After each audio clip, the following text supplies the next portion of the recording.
मेरे प्रिय मित्रों, आइए 16 फरवरी 2021 भूमंच ज्योतिष पाठशाला बीजेपी प्रातः स्वाध्याय वेला दिवस 110 धन 47वें संस्कृत साहित्य के 14वें दिवस में ज्योतिष पाठ के 47वें दिवस में आइए प्रवेश करें। सर्वप्रथम सूर्योदय 6:51, अस्त होगा 8:02 में, 18:02 में, 18:02 में अस्त होगा। सूर्योदय का आए हुए 2 घंटा 7 मिनट। स्थानीय समय होगा, लोकल टाइम होगा 2:07। दैनिक कार्यक्रम के अंतर्गत आने वाला सर्वप्रथम मुख्य काम, कर्तव्य करने योग्य कार्य, स्वाध्याय। प्रातः स्वाध्याय वेला में आइए प्रवेश करें। जानते हैं पाठशाला के 2 भाग। पहले भाग को पाठ्यचर्या प्रश्नोत्तर चर्चा, दूसरे भाग को पाठ्यक्रम पाठ्य चर्चा कहते हैं। पाठशाला के भाग दूसरे पर हम पहले से चर्चा कर लेंगे, पाठशाला के भाग 1 पर बाद में हम चर्चा करेंगे। आइए पाठशाला के भाग 2 में प्रवेश करें। उत्तराखंड मुक्त विश्वविद्यालय के स्नातक द्वितीय वर्ष का जो पहला प्रश्न पत्र है संस्कृत साहित्य के 14वें दिवस में आइए हम प्रवेश करने जा रहे हैं। पुस्तक का शीर्षक टाइटल है, किताब का नाम दिया है, व्यक्त करने का तरीका ढंग है SL201, नाम दिया है पद्य गद्य व्याकरण। 4 खंड इसके अंतर्गत दिए गए हैं। पुनरावृत्ति कर रहे हैं, रिवीजन कर रहे हैं। पहले में हमने कल समझने का प्रयास किया, हमने कहा 4 खंड में 2 खंड में हमें पद्य को हमने समझने का प्रयास किया। पहले भी बातों में समझने की, इसमें हमें 3 बातें हमें समझनी है। पहली बात पद्य को समझना है, दूसरी बात गद्य को समझना है, तीसरी बात व्याकरण को हमें समझना है। और 4 खंड दिए गए हैं, 4 खंड हैं, 21 इकाई इसमें दी गई हैं। प्रत्येक पहले खंड में 5 इकाइयां हैं, दूसरे खंड में 5 इकाइयां हैं, तीसरे खंड में 5 इकाइयां हैं, चौथे खंड में 6 इकाइयां हैं। 5 को 20 धन 1, 21 इकाइयां इस प्रश्न पत्र में, इस प्रश्न में, इस संस्कृत साहित्य पद्य गद्य व्याकरण नामक पुस्तक में दिया है, पहले प्रश्न पत्र में। कल हमने समझने का प्रयास किया, हम 2 खंड का, कल हमने 2 खंड पर बात की, आज 2 खंडों पर बात करेंगे। पहले खंड में हमने पहले और दूसरे खंड में पद्य को ही समझा। पद्यवत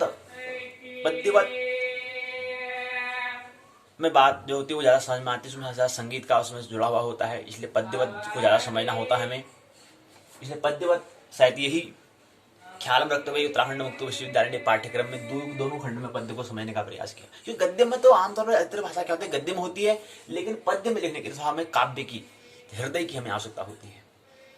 लय, तार, शोल, सुर, छंद बद्ध करना, संगीत का हमें उसकी आवश्यकता होती है। गद्य में कोई आवश्यकता नहीं होती, कोई भी आदमी भाषण बोल देगा। जो आमतौर पर हम जब चर्चा करते हैं वो क्या है, गद्यवती तो है, कोई कविता तो नहीं बोलता है। तो यही शायद यही ख्याल हो, इसी ख्याल को रखते हुए उत्तराखंड मुक्त विश्वविद्यालय ने पहले और दूसरे खंड में पद्य को ही समझाने का अधिक ध्यान दिया कि पहले पद्य को समझो, क्योंकि उस पर ज्यादा आपको समझना होता है, क्योंकि वो जीवन में संगीत का बड़ा महत्व है, इसलिए वो पद्य में ही उसमें काम आता है। गद्य में उतना खास उतना काम नहीं आता है, पद्य में ही आता है। तो इसलिए पद्य को जीवन में रस लाने के लिए, आनंद लाने के लिए, इसलिए पद्य की आवश्यकता होती है, कविता की आवश्यकता होती है, पोइम की आवश्यकता होती है। शायद यही उद्देश्य रहा हो, इसलिए 2 खंडों में उसको समझने का हमने प्रयास कल भी किया। 2 खंडों में पाठ्यक्रम में 2 खंडों पर हमने पद्य को ही समझने का प्रयास किया। आज की पाठशाला में हम क्योंकि पुनरावृत्ति कर रहे हैं, तो यहाँ पर हम गद्य और व्याकरण को समझने का प्रयास करेंगे। आने वाले तीसरा खंड जो है उसमें हम गद्य को समझने का प्रयास, चौथे खंड में व्याकरण को समझने का हम प्रयास करेंगे। तीसरे खंड में 5 इकाई, चौथे खंड में 6 इकाई दी है। पहले खंड में हमने पद्य को समझा, पद्य में हमने पहले खंड में पद्य काव्य को समझा। हमने कहा कोई भी रचना जो होती है वह 3 तल पर होती है, साहित्य, संगीत, कला। शास्त्र, काव्य और उत्सव, कथा, कविता और उत्सव, नृत्य, ये सब क्या है? कला ही तो है। झूमना, नाचना, गाना, ये सब क्या है? कला है। तो तीन रचना के तीन तल होते हैं। क्योंकि यहाँ पर पद्य काव्य को हम समझ रहे थे कल, आज हम यहाँ पर गद्य काव्य को समझने का प्रयास, साथ साथ व्याकरण को समझने का प्रयास करेंगे।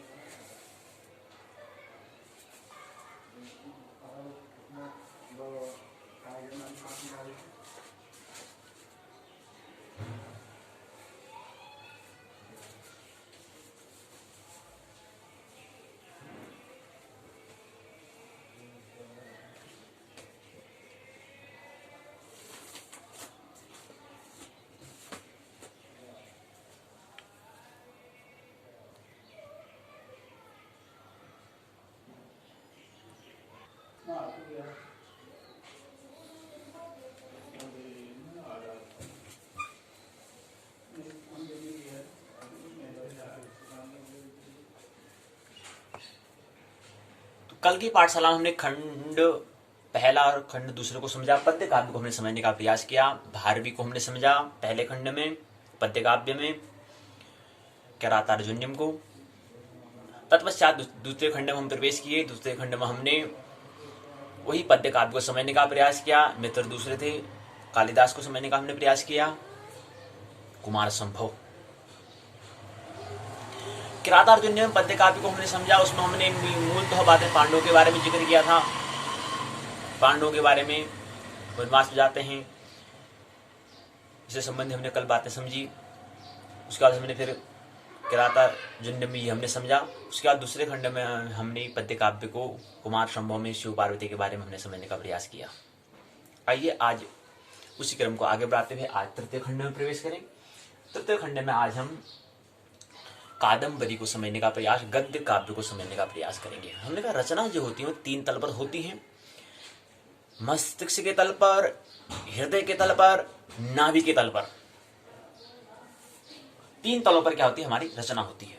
क्रम क्रम से उसको साहित्य, कथा, संगीत, संगीत कहें इसको, काव्य कहें, कविता कहें, उसके बाद तीसरे में उत्सव, नृत्य कहें, गायक कहें, वादक कहें, ये सब कला के ऊपर निर्भर करता है। तो अच्छा भाषण बोलता, वाग्भट होता, जो सभी सब कला के अंदर आता है। झूमना, नाचना, गाना, नृत्य हो गया, चित्रकारी हो गया, पेंटिंग जिसे कहें, सब क्या है? कला के अंदर आती है। इसी तरह से हमने कहा कि पद्य भी काव्य हो सकता है और गद्य भी काव्य हो सकता है। तो गद्य काव्य को हम समझेंगे। अब गद्य में जो हम बात करें वो भी हृदय के तल पर हो सकते हैं, वो भी मस्तिष्क के तल पर हो सकते हैं, वो भी नाभि के तल पर हो सकती है। तीनों स्तर पर हो सकती है। गद्य भी हो सकता है। गद्य भी क्या हो? तीनों स्तर पर हो, तीनों स्तर पर हो।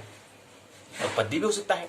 और दोनों का मध्य में दोनों, अगर दोनों बातें संयुक्त तो गाथा कहते, तो गाथा भी मस्तिष्क के तल पर, हृदय के तल पर, नाभि के तल पर हो सकती है।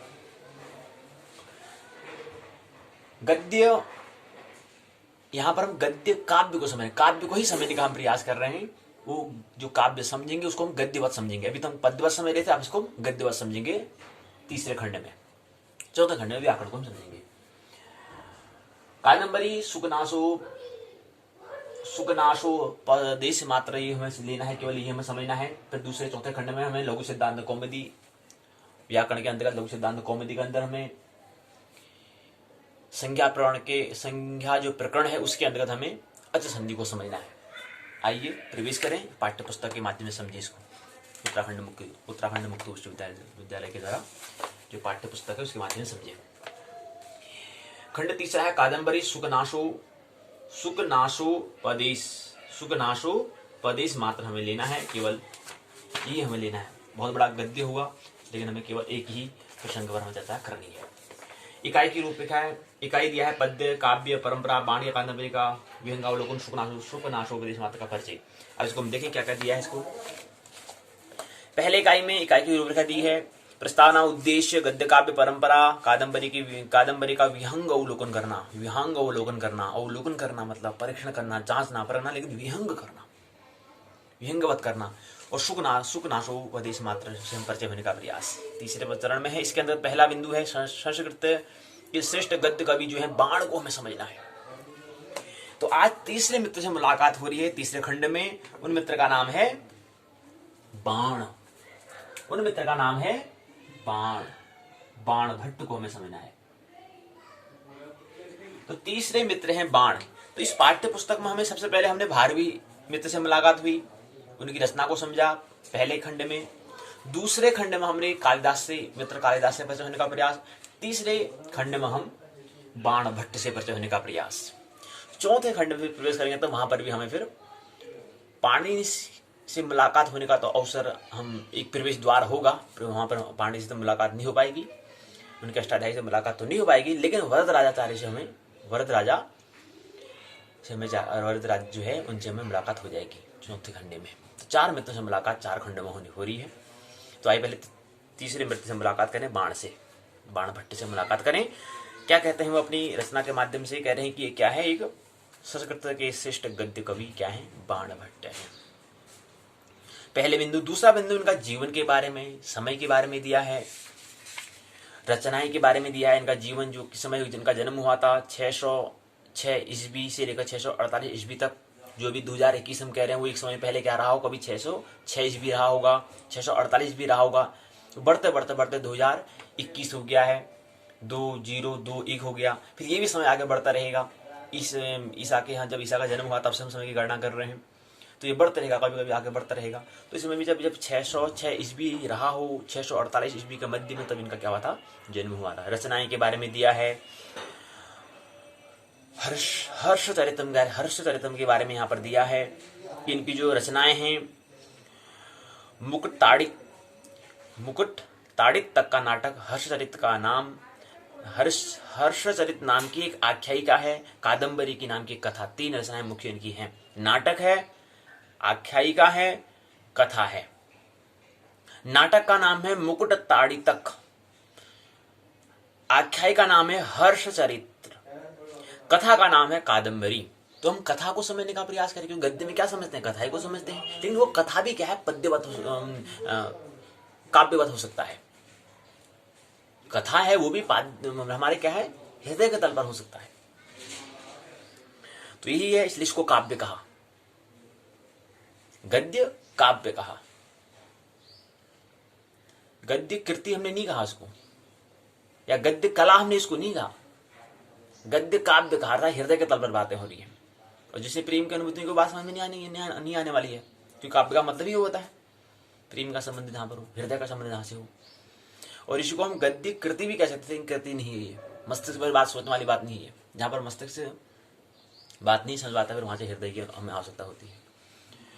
और नहीं इसको हमने कला कहा, नहीं हमने इसको गद्य कला कहा।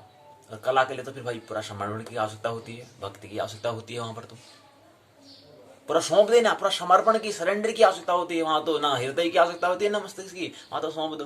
अब सौंप दिया इस जीवन का सब भार तुम्हारे हाथों में। वहां से प्रार्थना का जन्म होता है, वहां से तो समर्पण का, भजन का, कीर्तन का,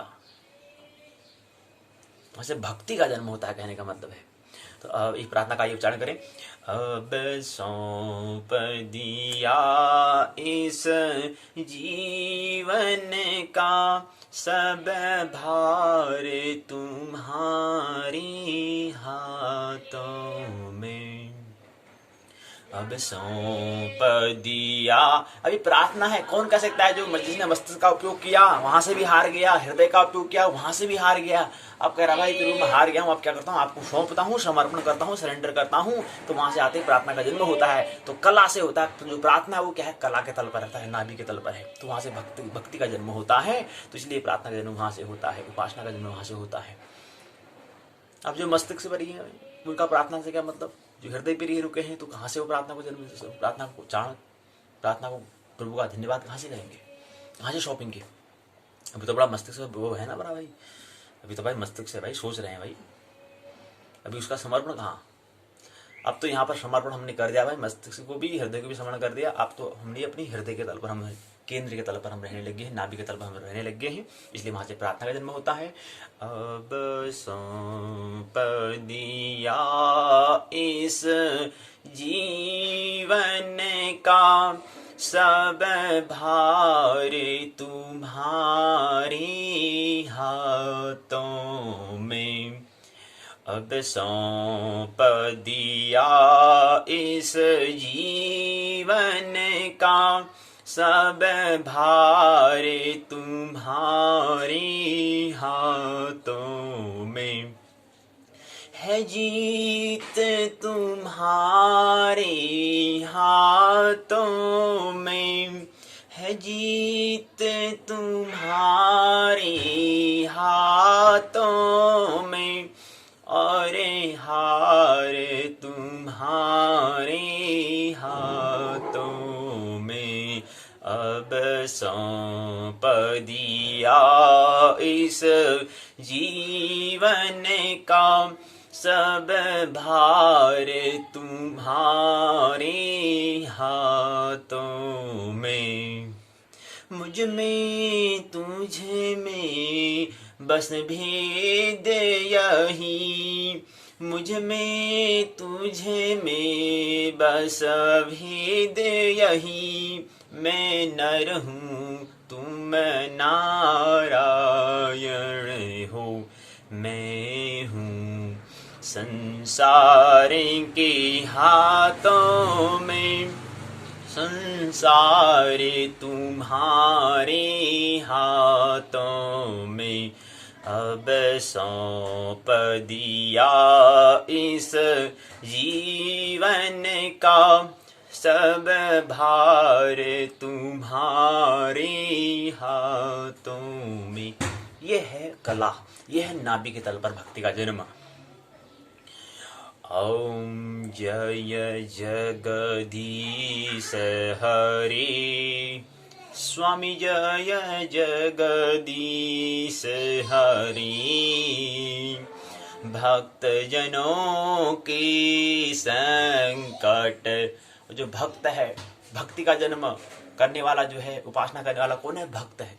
भक्त जनों की संकट, दास जनों की संकट।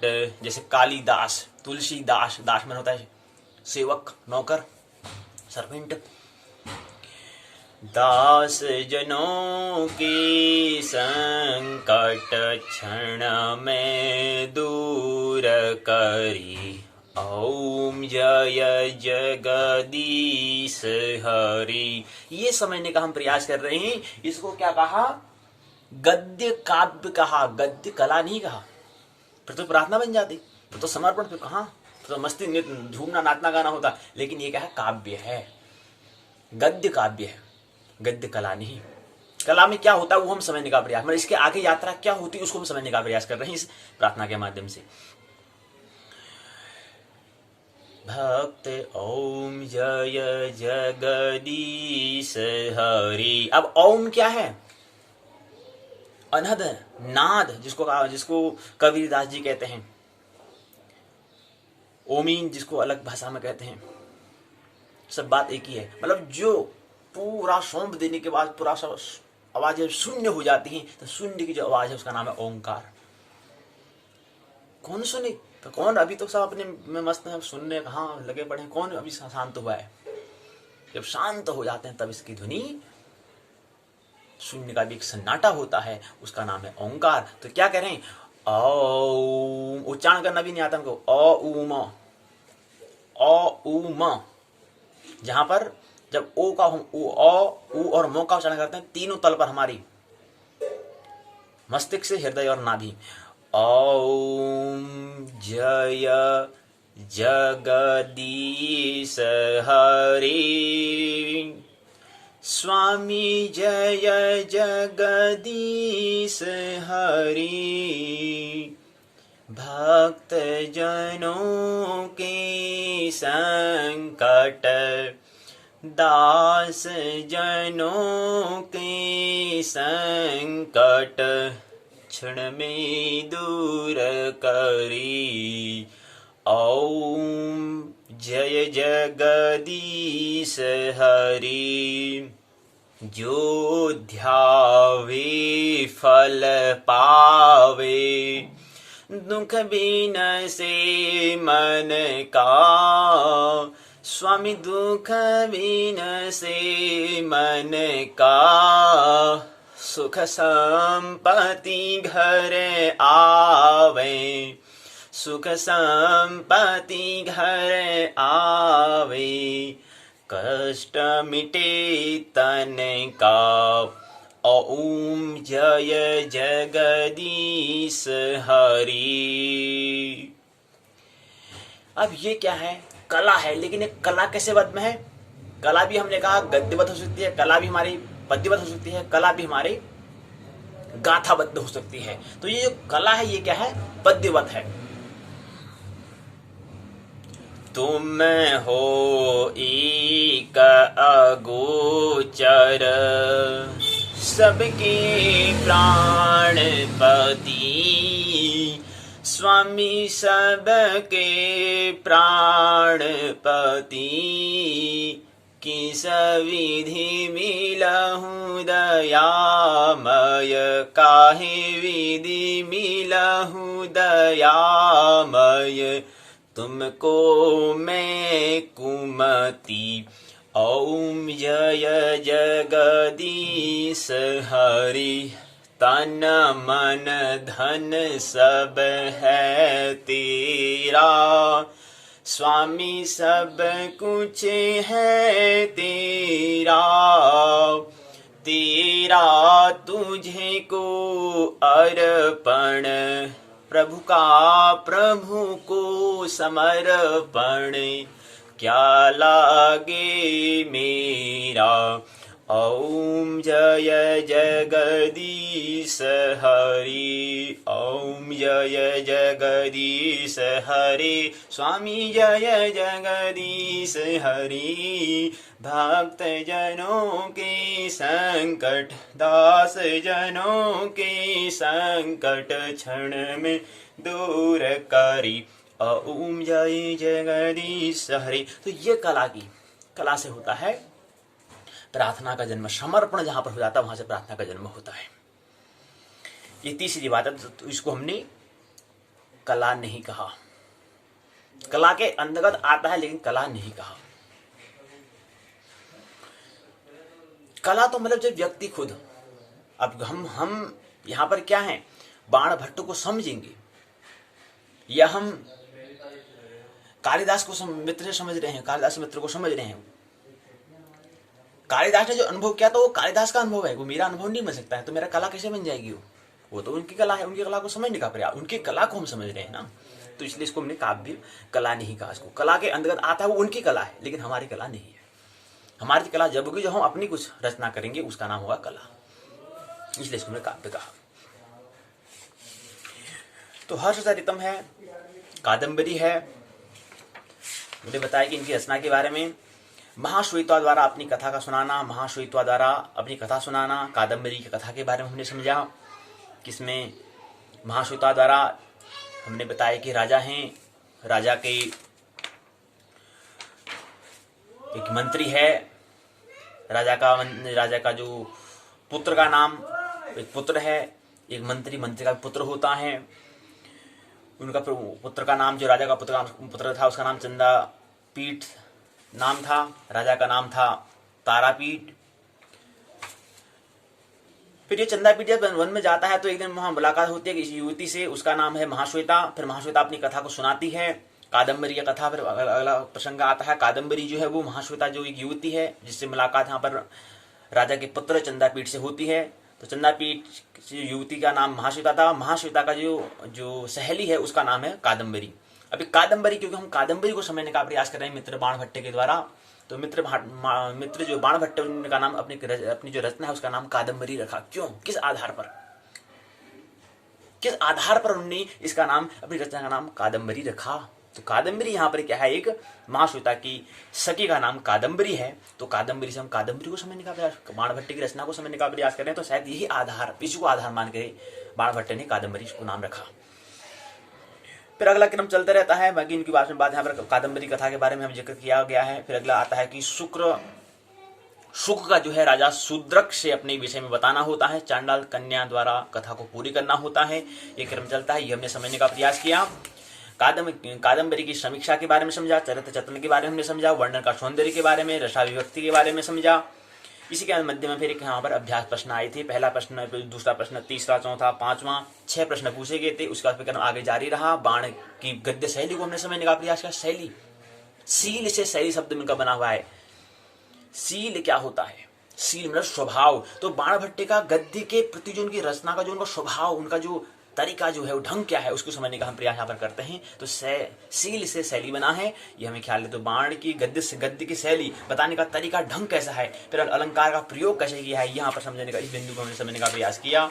फिर अगले क्रम में आता है, इसी क्रम में अगले क्रम हमने समझने का प्रयास किया कि बाण की प्रशस्ति में प्रचन्न सूक्तियां, जो उक्तियां हैं, सुमन एक हमने कहा कि उपसर्ग है, उसमें सु मतलब जो सुंदर हो, ऐसी उक्तियों के बारे में हमने समझने का प्रयास यहाँ पर किया।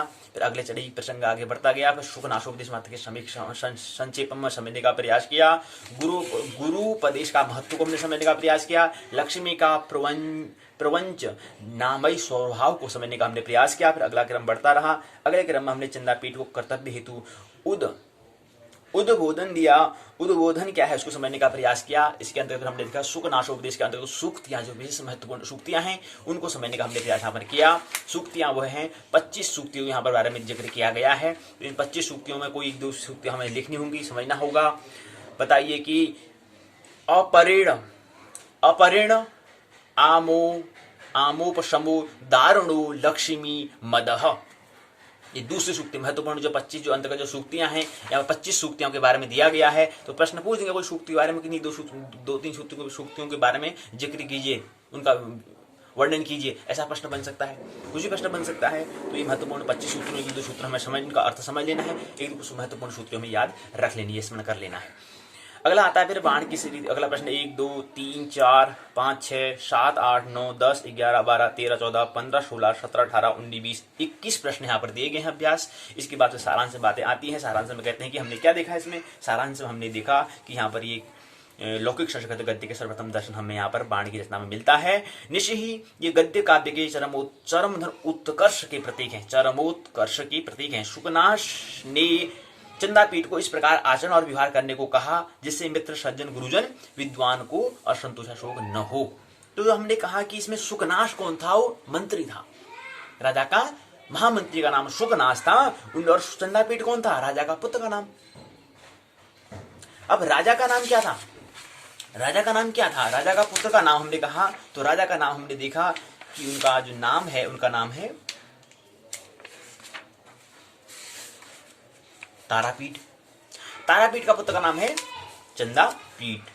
तो चंदापीठ को उसके आचरण व्यवहार के बारे में मंत्री बताते हैं, शुकनाश बताते हैं उनको कैसा करना चाहिए जिससे मित्र, सज्जन, गुरुजन को मतलब असंतोष या शोक न हो। जिसे धूर्त, विट, लंपट, भ्रष्ट स्त्रियां, धोखेबाज लोग अपयश फैलाते हैं, धन की लूट खसोट करते हैं, वंचना और फंसाने में कार्य में सफल न हो, ऐसे उनके बारे में नीति उनको बताने का प्रयास, उनको उपदेश दिया। फिर इस क्रम में देखा कि पहले दिग्विजय यात्राओं से पहले पिता द्वारा जीते गए राजाओं को परास्त कर अपने प्रताप को सुदृढ़ कीजिए जिससे आपकी आज्ञा का कोई उल्लंघन न कर सके। यौवन के अविवेक रूपी अंधकार का प्राबल्य तथा लक्ष्मी अर्थात ऐश्वर्य प्राप्ति से उत्पन्न विकार नव युवावस्था स्वभावतः प्रबल अविवेक रूपी अज्ञान को उत्पन्न करती है जो सूर्य की किरणों से दूर नहीं हो पाता, रत्नों के प्रकाश से कटता नहीं है, प्रदीपों की ज्योति से भगाया नहीं जा सकता। लक्ष्मी की प्राप्ति से मनुष्य में जो अहंकार उत्पन्न हो जाता है वह ऐसा नशा होता है जो उतरता नहीं। दर्प के दाह का ज्वर शीतल पदार्थों के उपचार से दूर होने वाला नहीं होता है। विषयों की लालसा विष के आस्वादन के समान ऐसी बेहोशी ला देती है जो टूटती नहीं है। विषय भोगों का आकर्षण ऐसी गंदी का लेप लगा देता है जो स्नान या धोने से नहीं जाता है। जन्म से ही ऐश्वर्य पा लेना, नई युवावस्था, अद्वितीय सुंदर रूप, सामान्य मनुष्यों से अधिक शारीरिक बल से युक्त होना, इसमें प्रत्येक अविनय का घर है। जहां ये सब मिलकर विद्यमान हो वहां तो कुछ कहना ही नहीं। यौवन के आरंभ में शास्त्र ज्ञान से निर्मल हुई बुद्धि भी कलुषित हो जाती है। बाण की शैली का सौंदर्य उनके अलंकार के प्रयोग पर आधारित है। इस शैली का आकर्षण श्लिष्ट उपमाओं और उत्प्रेक्षाओं में निहित अलंकार के बारे में बताया है। उनका यहाँ पर उस अलंकार में किया है। मतलब अलंकार मतलब उपमाओं ने दी है। अलंकार मतलब अलंकार होती है अलंकार, उन उपमाओं में इनको उन्होंने शोभायमान किया है वर्ण में शब्दों को। इससे वर्णन में सजीवता आ गई है। उपमा, दीपक, श्रेष्ठ, स्वभावोक्ति, विरोधाभास, विरोधन आभास, रूपक और परिसंख्या नाम उन्हें प्रमुख अलंकार का अपनी इस रचना में उन्हें प्रयोग किया है। ये अलंकार का प्रयोग यहाँ पर बाणभट्ट ने किया। अध्याय प्रश्न जो आगे पूछे गए उनके उत्तर यहाँ पर देने का प्रयास किया है। फिर संदर्भ ग्रंथ सूची है, उपयोगी पुस्तक है, निम्नलिखित प्रश्न पूछे हैं। बाणभट्ट की विस्तृत परिचय दीजिए। बाणभट्ट का जो उसकी जीवन के बारे में विस्तार से बताइए। बाणी गद्य शैली की विवेचना कीजिए। शुकनाशोक माता का परिचय दीजिए। यहीं पर पहली इकाई पूर्ण होती है। आइए दूसरी इकाई में प्रवेश करें। दूसरी इकाई में गद्य काव्य को हमें समझना है। गद्य काव्य की दूसरी इकाई को समझना है। इसमें देने का प्रयास किया है कि आपको समति क्रामस्तु से लेकर के आपको मेधा दोषम गुरु करणम तक आपको व्याख्या करनी है। फिर इकाई की रूपरेखा दी है। इकाई में कोई हमारा पहला चरण में प्रस्तावना है, उद्देश्य है, गद्य काव्य के बारे में जो हमें समझना है। तीसरे चरण में कि समति क्रामस्तु से लेकर के मेधो दोषम गुरु करण तक हमें गद्य को समझना है। ये समझाने का प्रयास यहाँ पर क्रम किया गया है। ये गद्य को यहाँ से लेकर इसमें बताने का प्रयास यहाँ पर किया है। कितने गद्य में इसको हमें समझना है। पहली बात, पहले गद्य में एक ग्राफ है, एक गद्य है, दूसरा गद्य है, फिर दूसरा गद्य है, तीसरा गद्य है, चौथा गद्य है, पांचवा, चौथा गद्य में फिर आप प्रश्न पूछे गए हैं। उसका फिर अगला क्रम पांचवा गद्य, छठा गद्य, सातवां गद्य, आठवां गद्य में लिखा है अनारोपित मेदूषणम गुरुकरणम। यहाँ तक हमें समझना है। तो 2-3 प्रश्नों में हमें बात दी गई है। इसमें एक मध्य में प्रश्न पूछे गए 1, 2, 3, 4, 5, 6 प्रश्न पूछे गए हैं।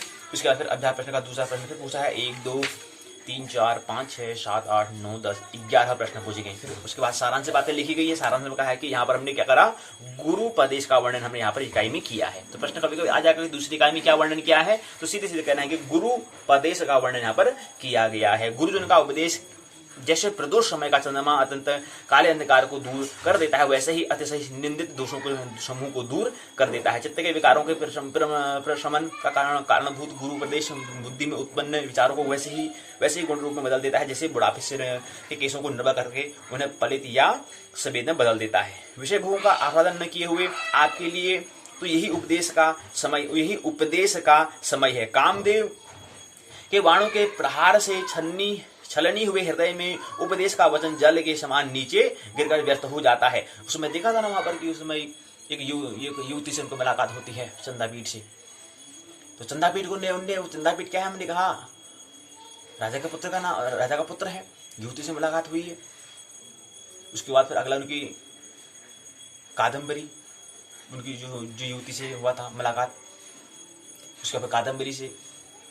तो कह रहे हैं कि क्या कह रहे हैं उसी बारे में बता रहे हैं कि ये आपके लिए समय है, आप उद्देश्य समझने का। कामदेव के बाणों से प्रहार से छन्नी हुई हृदय में उपदेश का वचन जल के समान नीचे गिरकर व्यर्थ हो जाता है। जैसे धूल आदि मैल हटा देने से इस स्फटिक मणि में चंद्रमा की किरणें प्रवेश कर डालती हैं, वैसे ही काम आदि विकारों से रहित मन में उपदेश के गुण सुख सहित प्रभाव डालते हैं। जैसे निर्मल जल भी कान में पड़ने से शूल उत्पन्न करते हैं, वैसे ही दुर्जन के लिए गुरुजन का राग द्वेषादि रहित निर्मल वचन भी कान में पड़ने से उसका क्रोध बढ़ता है। चंदन से भी उत्पन्न अग्नि क्या जलाती नहीं, अग्नि को बुझाने के लिए जल से भी क्या वड़नावल और प्रचंड नहीं होता। गुरुजन का उपदेश तो पुरुष के लिए सभी उनके अंत के कलुष्य रूपी मैले को धोने में समर्थ किया जाता है। केस पकना आदि कुरूपता से रहित वृद्धावस्था के बिना भी वृद्धत्व है। विषय भोगों की मृग तृष्णा इंद्रिय रूपी हरिणों को दौड़ाने वाली और सतत अंत में घोर दुख देने वाली होती है। नई युवावस्था के कारण जिस पुरुष का चित्त भोग में आसक्ति से कलेश हो जाता है, उनके मन को वे ही विषय भोगों और अधिक मीठे प्रतीत होने लगते हैं, जैसे मुख कसेला होने पर जल और मीठा लगने लगता है। स्वभाव से यौवन में उत्पन्न अज्ञान रूपी अंधकार अत्यंत गहन होता है, जो सूर्य द्वारा दूर नहीं किया जा सकता, रत्नों के प्रकाश से नष्ट नहीं किया जा सकता। दीपक की ज्योति से हटाई जा सकता। मदपान नशा तो परिणाम अर्थात पचकर उतर जाता है, किंतु धन संपत्ति से उत्पन्न नशा परिणाम अर्थात वृद्धावस्था होने पर भी नहीं उतरता। मतलब वही बता, जो बुद्ध जो कहते हैं वासना दुष्पूर है, उसके बारे में बताने का प्रयास यहाँ पर इस इकाई में हमने समझने का। गुरु उपदेश कर रहे हैं। गुरु का मतलब क्या होता है? अगर हम देखें कि अन्य भाषा में देखें, इसका अगर पर्यायवाची जो होता है, गुरु का कोई समानार्थी शब्द नहीं है।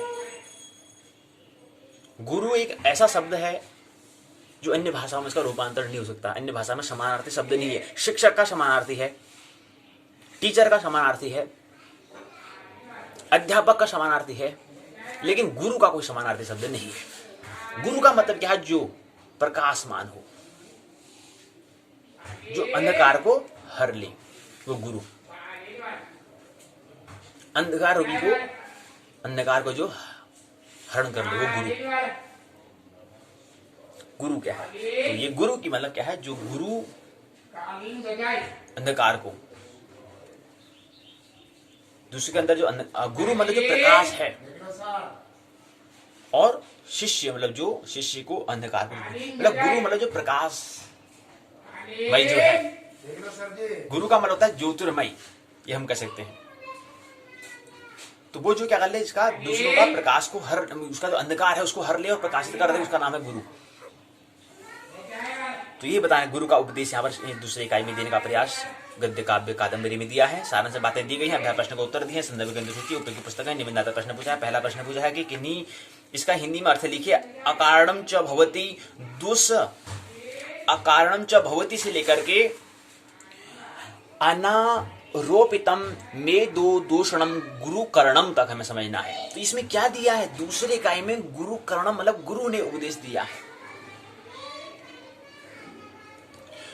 तो दूसरा आता है कि बाण की गद्य शैली पर भेजना चाहिए। दो प्रश्न यहाँ पर दिए, दो प्रश्न इसको विराम दिया है। अगला में आता है तीसरे इकाई में अशुवर्ण वीरचनम ग्राम्यम से लेकर के चिंतितापि वंचति तक हमें व्याख्या करनी है। इसमें इकाई की रूपरेखा, प्रस्तावना, उद्देश्य, अशुवर्ण वीरचनम ग्राम्यम से लेकर के चिंतितापि वंचति तक हमें व्याख्या करनी है। एक गद्य दिया है, दूसरा गद्य दिया है, तीसरा गद्य, चौथा,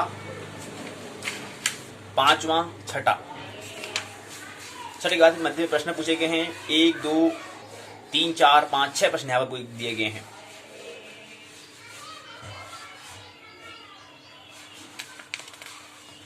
फिर अगला गद्य आता है छठा, 7वां, 8वां, 9वां, 10, 11, 12 गद्य दिए गए। उसका फिर प्रश्न पूछा गया। 1, 2, 3, 4, 5, 6, 7, 8, 9 प्रश्न पूछे गए। सारांश बातें दी गई हैं। तीसरी इकाई में क्या दिया है? तीसरी इकाई में कहा है कि सूर्य की गति में जैसे अनेक राशियां में संक्रांति होती है, वैसे ही लक्ष्मी अनेक पुरुषों के पास जाती रहती है। लक्ष्मी ने वही पैसा भरी। पाताल की गुफा जैसे तम अर्थात अंधकार से भरी होती है, वैसे ही तमोगुण के व्यापारों से भरी होती है। जैसे हिडिंबा का हृदय भीमसेन की साहस के कार्य से आकृष्ट था, वैसे ही भीषण साहस के कार्यों से आकृष्ट होने योग्य हृदय वाली है। वर्षा के समान क्षण भर चमकने वाली दुष्टा पिशाची जैसे अनेक पुरुषों की बराबर ऊंचाई दिखाकर दुर्बल मनुष्य को उत्तम बना देती है, वैसे अनेक पुरुषों को समृद्धि की दशा में पहुंचाकर उन्हें उन्मत्त बना देती है। सरस्वती द्वारा अपनाए गए पुरुषों को मानव ईर्ष्या के कारण गले नहीं लगाते। गुणवान पुरुष का अपवित्र के समान स्पर्श नहीं करती। सज्जन को अपशकुन जैसे देखती तक नहीं, उच्च कुलीन को सांप जैसा मानती हुई लांघ जाती है। वीर लक्ष्मी के बारे में बताया है, धन के बारे में बताया है। वीर से कांटे की तरह परहेज करती है। दानशील का दुस्वप्नों के समान स्मरण नहीं करती है। विनम्र पुरुष के पास उसे घोर पापी जैसा मानती हुई नहीं जाती है। वह मनुष्य का इस प्रकार उपहास करती है मानो वह पागल हो। परस्पर विद्रोह इंद्रजाल जैसा दिखाती हुई जगत में यह अपना परंपरा विरोधी चरित्र प्रकट करती है। पुनः निस्तरण ऊष्मा गर्मी का उत्साह देती हुई भी जाड्य शीतलता या जड़ता उत्पन्न करती है। यह धन की तीक्ष्णा रूपी विश्व की लताओं के लिए पूर्ण रूप से बढ़ाने वाली जल की धारा है। इंद्र रूपी मृगों को फंसाने के लिए बहेल्य का संगीत है। सज्जनों के चरित्र रूपी शत्रुओं को मलिन करने वाली धूम लेखा है। इतना ही नहीं, मोह की लंबी निद्रा के विलास की सैया है, धन के अहंकार रूपी पिचासियों के लिए निवास की टूटी अटारी है, सभी प्रकार के अविनियों के आगे चलने वाली पताका है, क्रोधावेग रूपी ग्राहों की उत्पत्ति की नदी है, भोग पदार्थ रूपी मदिरा का मधुशाला है, भूर विकार रूपी अभिनय को सिखाने के लिए संगीतशाला है, काम आदि दोष रूपी सर्पों के निवारक ही कंदरा है, सत्पुरुषों के आचार को दूर करने के लिए वेद की छड़ी है, गुण रूपी कलहंसों के लिए असमय की वर्षा ऋतु है, धर्म रूपी चंद्रमंडन के लिए राहु की जिह्वा है, मैं ऐसा किसी को नहीं देखता जिसका इसने कसकर आलिंगन किया हो, जिसे फिर धोखा न दिया हो, निश्चय ही यह चित्र में अंकित होने पर भी चल देती है, मिट्टी की मूर्ति के रूप में होने पर भी इंद्रजाल सीमाया फैलाती है, तलाश कर उकेशी गई भी धोखा देती है, सुनने पर भी ठगती है आदि। इस प्रकार आधार पर आप लक्ष्मी की अन्य गतिविधियों को भी व्यक्त कर सकते हैं। तो यहाँ पर क्या कर रखा है, यहाँ पर लक्ष्मी के बारे में बताने का प्रयास यहाँ पर किया है। इस इकाई में हमने सूर्य की गति में जैसे अनेक राशियों में संक्रांति होती, वैसे ही यह लक्ष्मी अनेक पुरुषों के पास जाती रहती है। मतलब लक्ष्मी मतलब पैसा, यानी कि धन की बात होती है। इस इकाई में बताने का प्रयास यही किया गया है। मतलब उपदेश दे रहे हैं वही सुख नाशोपदेश मात्र हमें समझना है। सुख के संबंध से यहाँ पर उसके पूर्व जन्म के बारे में कथा गुरु बता रहे हैं, अपने शिष्य को समझा रहे हैं, पूरी बातें उसमें आती हैं। तो दूसरे प्रसंग में इनकी तीसरी इकाई में यहाँ पर धन के बारे में बताया है कि धन कहाँ का जाता है, क्या होता है, किसके पास पैसा नहीं आता है, ये बताने का शब्दावली दी गई है। फिर अध्याय प्रश्न जो आगे पूछे उसको उत्तर दिए गए हैं, संदर्भ ग्रंथ सूची दी है, इसको और अच्छा तैयार कर सकते हैं आप। उपयोगी पुस्तकें दी हैं, निबंधात्मक सवाल पूछे गए हैं। पहला पूछा है कि इसकी अर्थ और सहित व्याख्या कीजिए। एक हमारा गद्य दिया गया है, प्रस्तावना कपटनाकस्य कदलिका कामकरणी वंद्यशाला साधु भावस्य राहुजुहा से लेकर के हमें करके ये गद्य पूरा यहाँ तक हमें दिया है। चिंतापि वंचयति तक हमें व्याख्या करनी है। ऐसे ही प्रश्न आएगा, ऐसे ही प्रश्न पूछेगा उत्तराखंड मुक्त विश्वविद्यालय। पूछेगा कि प्रस्तावना कपट नाटकस्य कंदलिका कामकरणी वंद्यशाला साधु भावस्य राहुजुहा से लेकर के आप बताओ चिंतापि वंचयति तक पूरा गद्यांश आपको दे दिया गया है। आप इसकी क्या करो, व्याख्या करो, इसको अनुवाद बताओ, इसका ये चीज बताओ, तरह तरह की बातें। तो पूरी व्याख्या करो, व्याख्या में पूरा बात आ जाती है। इसको बताओ क्या चीज बता है, क्या चीज इसके बारे में। तो तीसरी इकाई यहीं पर हम चौथी इकाई में प्रवेश करें। चौथी इकाई में लिखा है कि एवं विद्यापि से लेकर के सर्वजन ईस्योपहास्या तक हमें पहास्य सर्वजन ईस्योपहास्यता मुप यांति तक हमें व्याख्या करनी है। एव विद्यापि सर्वजन ईस्योपहास्यता मुप यांति तक हमें क्या करनी है, व्याख्या करनी। इकाई की रूपरेखा दी है, प्रस्तावना उद्देश्य तीसरे चरण में एवं धियापि सर्वजनस्योपहास्य ताम उप यांति तक हमें क्या करनी, व्याख्या करनी है। पहला गद्यांश दिया है, पहला गद्यांश दिया है। गद्यांश कहा है, गद्य का अंश, गद्यांश क्या बनना समझो, गद्य धन अंश मतलब होता है हिस्सा, एक पार्ट। इसलिए गद्यांश गद्य का अंश दिया है, तो पहला अंश पहला अंश दिया गया है। तो पूरा गद्यांश में एक पहला अंश, दूसरा अंश, तीसरा अंश, चौथा गद्यांश, पांचवा अंश गद्य का अंश, छठा, पांचों के बाद प्रश्न दिए हैं, 1 2 3 4 प्रश्न दिए हैं। उसके बाद फिर छठा गद्यांश दिया है, छठा के बाद सातवां गद्यांश दिया है, आठवां गद्यांश गद्य का अंश दिया है, उसके बाद नवा गद्यांश दिया है, 10वां गद्यांश दिया है। तो जो हमारा 10वां गद्यांश है वहां पर लिखा है सर्वजन ईस्योपहास्य तामधन उपयांति तक व्याख्या। तो इतनी हमें तक गद्यांश वो हमें समझना है। इसके बाद शब्दार्थ दी गई है। गद्यांश में क्या शब्दार्थ दिया है, हिंदी भावार्थ दिया है, बस इसको हमें करना है। इसके शब्दार्थ लिखिए और इसका हिंदी में भावार्थ बताइए।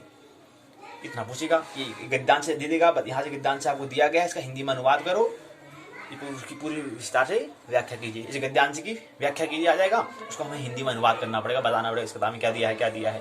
इसके बारे में दूसरा प्रश्न आता है 1 2 3 4 5 6 7 8 1 2 3 4 5 6 7 8 9 प्रश्न यहाँ पर पूछे गए। उसके बाद सारांश बातें दी गई। इस इकाई में क्या दिया गया है वो हमें समझना है। इस इकाई में दिया है कि हमें यहाँ पर दुराचारणी द्वारा जिस किसी प्रकार भाग्यवश अपनाए गए राजा अपनाए गए राजा व्याकुल हो जाते हैं, सभी प्रकार के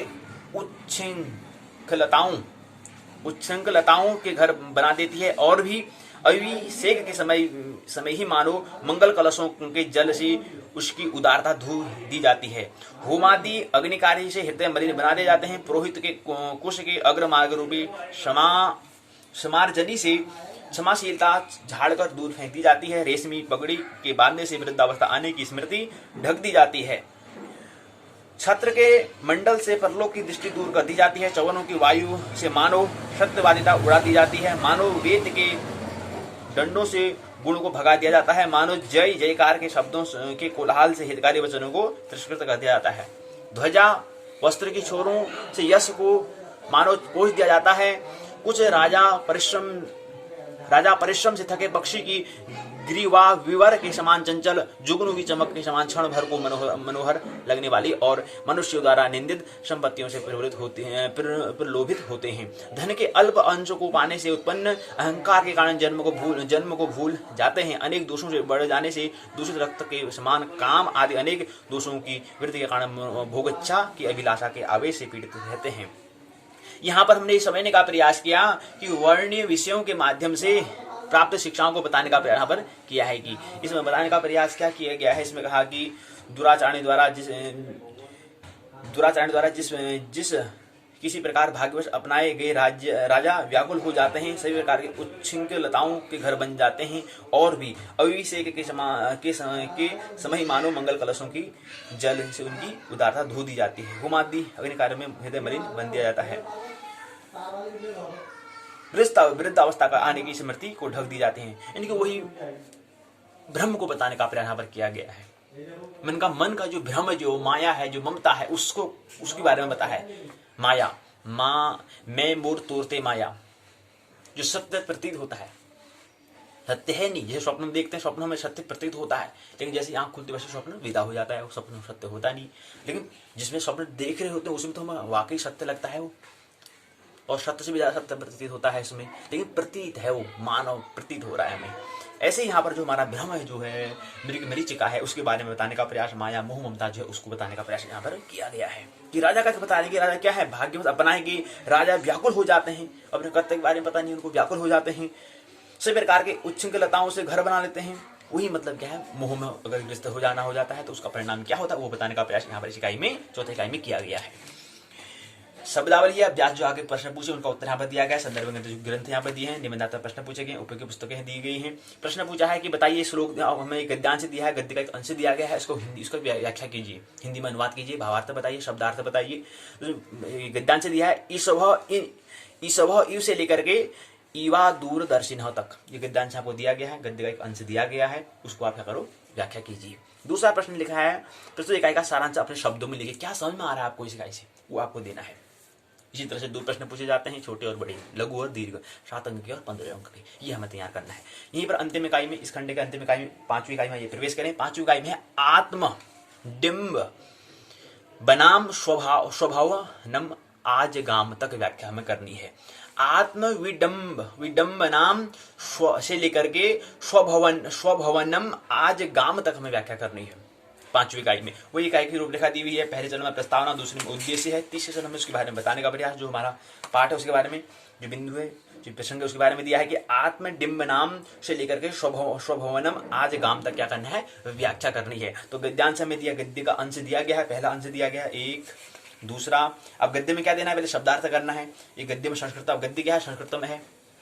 और किसको समझ रहे हैं हम, गद्य कौन सी भाषा में होगा, संस्कृत साहित्य, संस्कृत भाषा में होगा। और संस्कृत को क्या करना, आपको शब्द का अर्थ बताना है जी। बताओ, अब पूछ दिया कि आत्मविडम्बनाम चानुजीविना जनेन क्रियमाणाम भिनन्दितः, आत्मविडम्बनाम चानुजीविनाम जनेन क्रियमाणाम अभिनंदितः, ये संस्कृत भाषा है। अब आपसे पूछा कि हिंदी में अनुवाद करो, बताओ कैसे, क्या होता है आत्मविडम्बनाम, तो लिखना पड़ेगा, बताना पड़ेगा कि अनुजीविनाम मन होता है, अनुजीविनाम जनेन का मतलब था सेवकों द्वारा, अनुजीविति इति अनुजीवी तेन, अब अनुजीव को फिर बताना पड़ेगा, अनुधन जीव धन इन बनता है, कोई व्याकरण की बात आएगी। आत्म विडम्बनाम चानु जीविना जनीन क्रियमाणाम विनंदित। इसी प्रकार से 2-3 वाक्य यहां पर दिए गए हैं। इस वाक्य को, इसका शब्द अर्थ बताना है, इसको फिर हिंदी में बताना है, क्या मतलब होता है। अब जैसे अनुजीविना जनीन का मतलब होता है सेवकों द्वारा, अनुजीवती इति अनुजीवी तेन, और अनु का मतलब हम अनुजीविना कह रहे हैं कैसे बना है, अनुधन जीव धन इनके योग से बना है। फिर आता है क्रियमाणाम। अब क्रियमाणाम मतलब क्या होता है, क्रियमाण में क्रिया, इनकी की जाती है, इनकी क्रिया मतलब हम कहते हैं जो काम मतलब जो क्रिया जो कर्म जो होते हैं, काम जो होते हैं, उसको क्रियमाणाम मतलब की जाती हैं। अब क्रियमाणाम जी ये तो बात समझ में आएगी नहीं भाई, ये तो क्या है बताओ, इसको तोड़ के बताओ किससे बना है। अब बताना पड़ेगा ये क्री है, फिर शानस है, कर्म अर्थ में है यहाँ पर, यानी क्री धातु से मिले, क्री धातु यहाँ पर धातु है, और क्री का मतलब करना, ये काम करना, उससे मिलकर बना हुआ है। आता है आत्मविडंबना। आत्मविडंबना में क्या होता है, अपनी नकल को अभिनंदितः पसंद करते हैं। आत्मविडंबना अपनी नकल को, आत्म मन हो गया अपनी, आत्मा मतलब सूल जो हम कह रहे हैं उसका मतलब क्या है, अपनी, अपना स्वभाव, अपनी। आत्मविडंबना मतलब नकल को, अभिनंदित मतलब पसंद करते हैं। तो क्या इसका अनुवाद बनेगा सेवकों द्वारा अपनी नकल किए जाने पर प्रसन्न होते हैं। ये बना इसका मतलब, आत्मविडंबनाम चानुजीविना जनीन क्रियमाणाम अभिनंदित, सेवकों द्वारा अपनी नकल किए जाने पर प्रसन्न होते हैं। फिर अगले में आता है कि मनसा देवता आध्यारोपण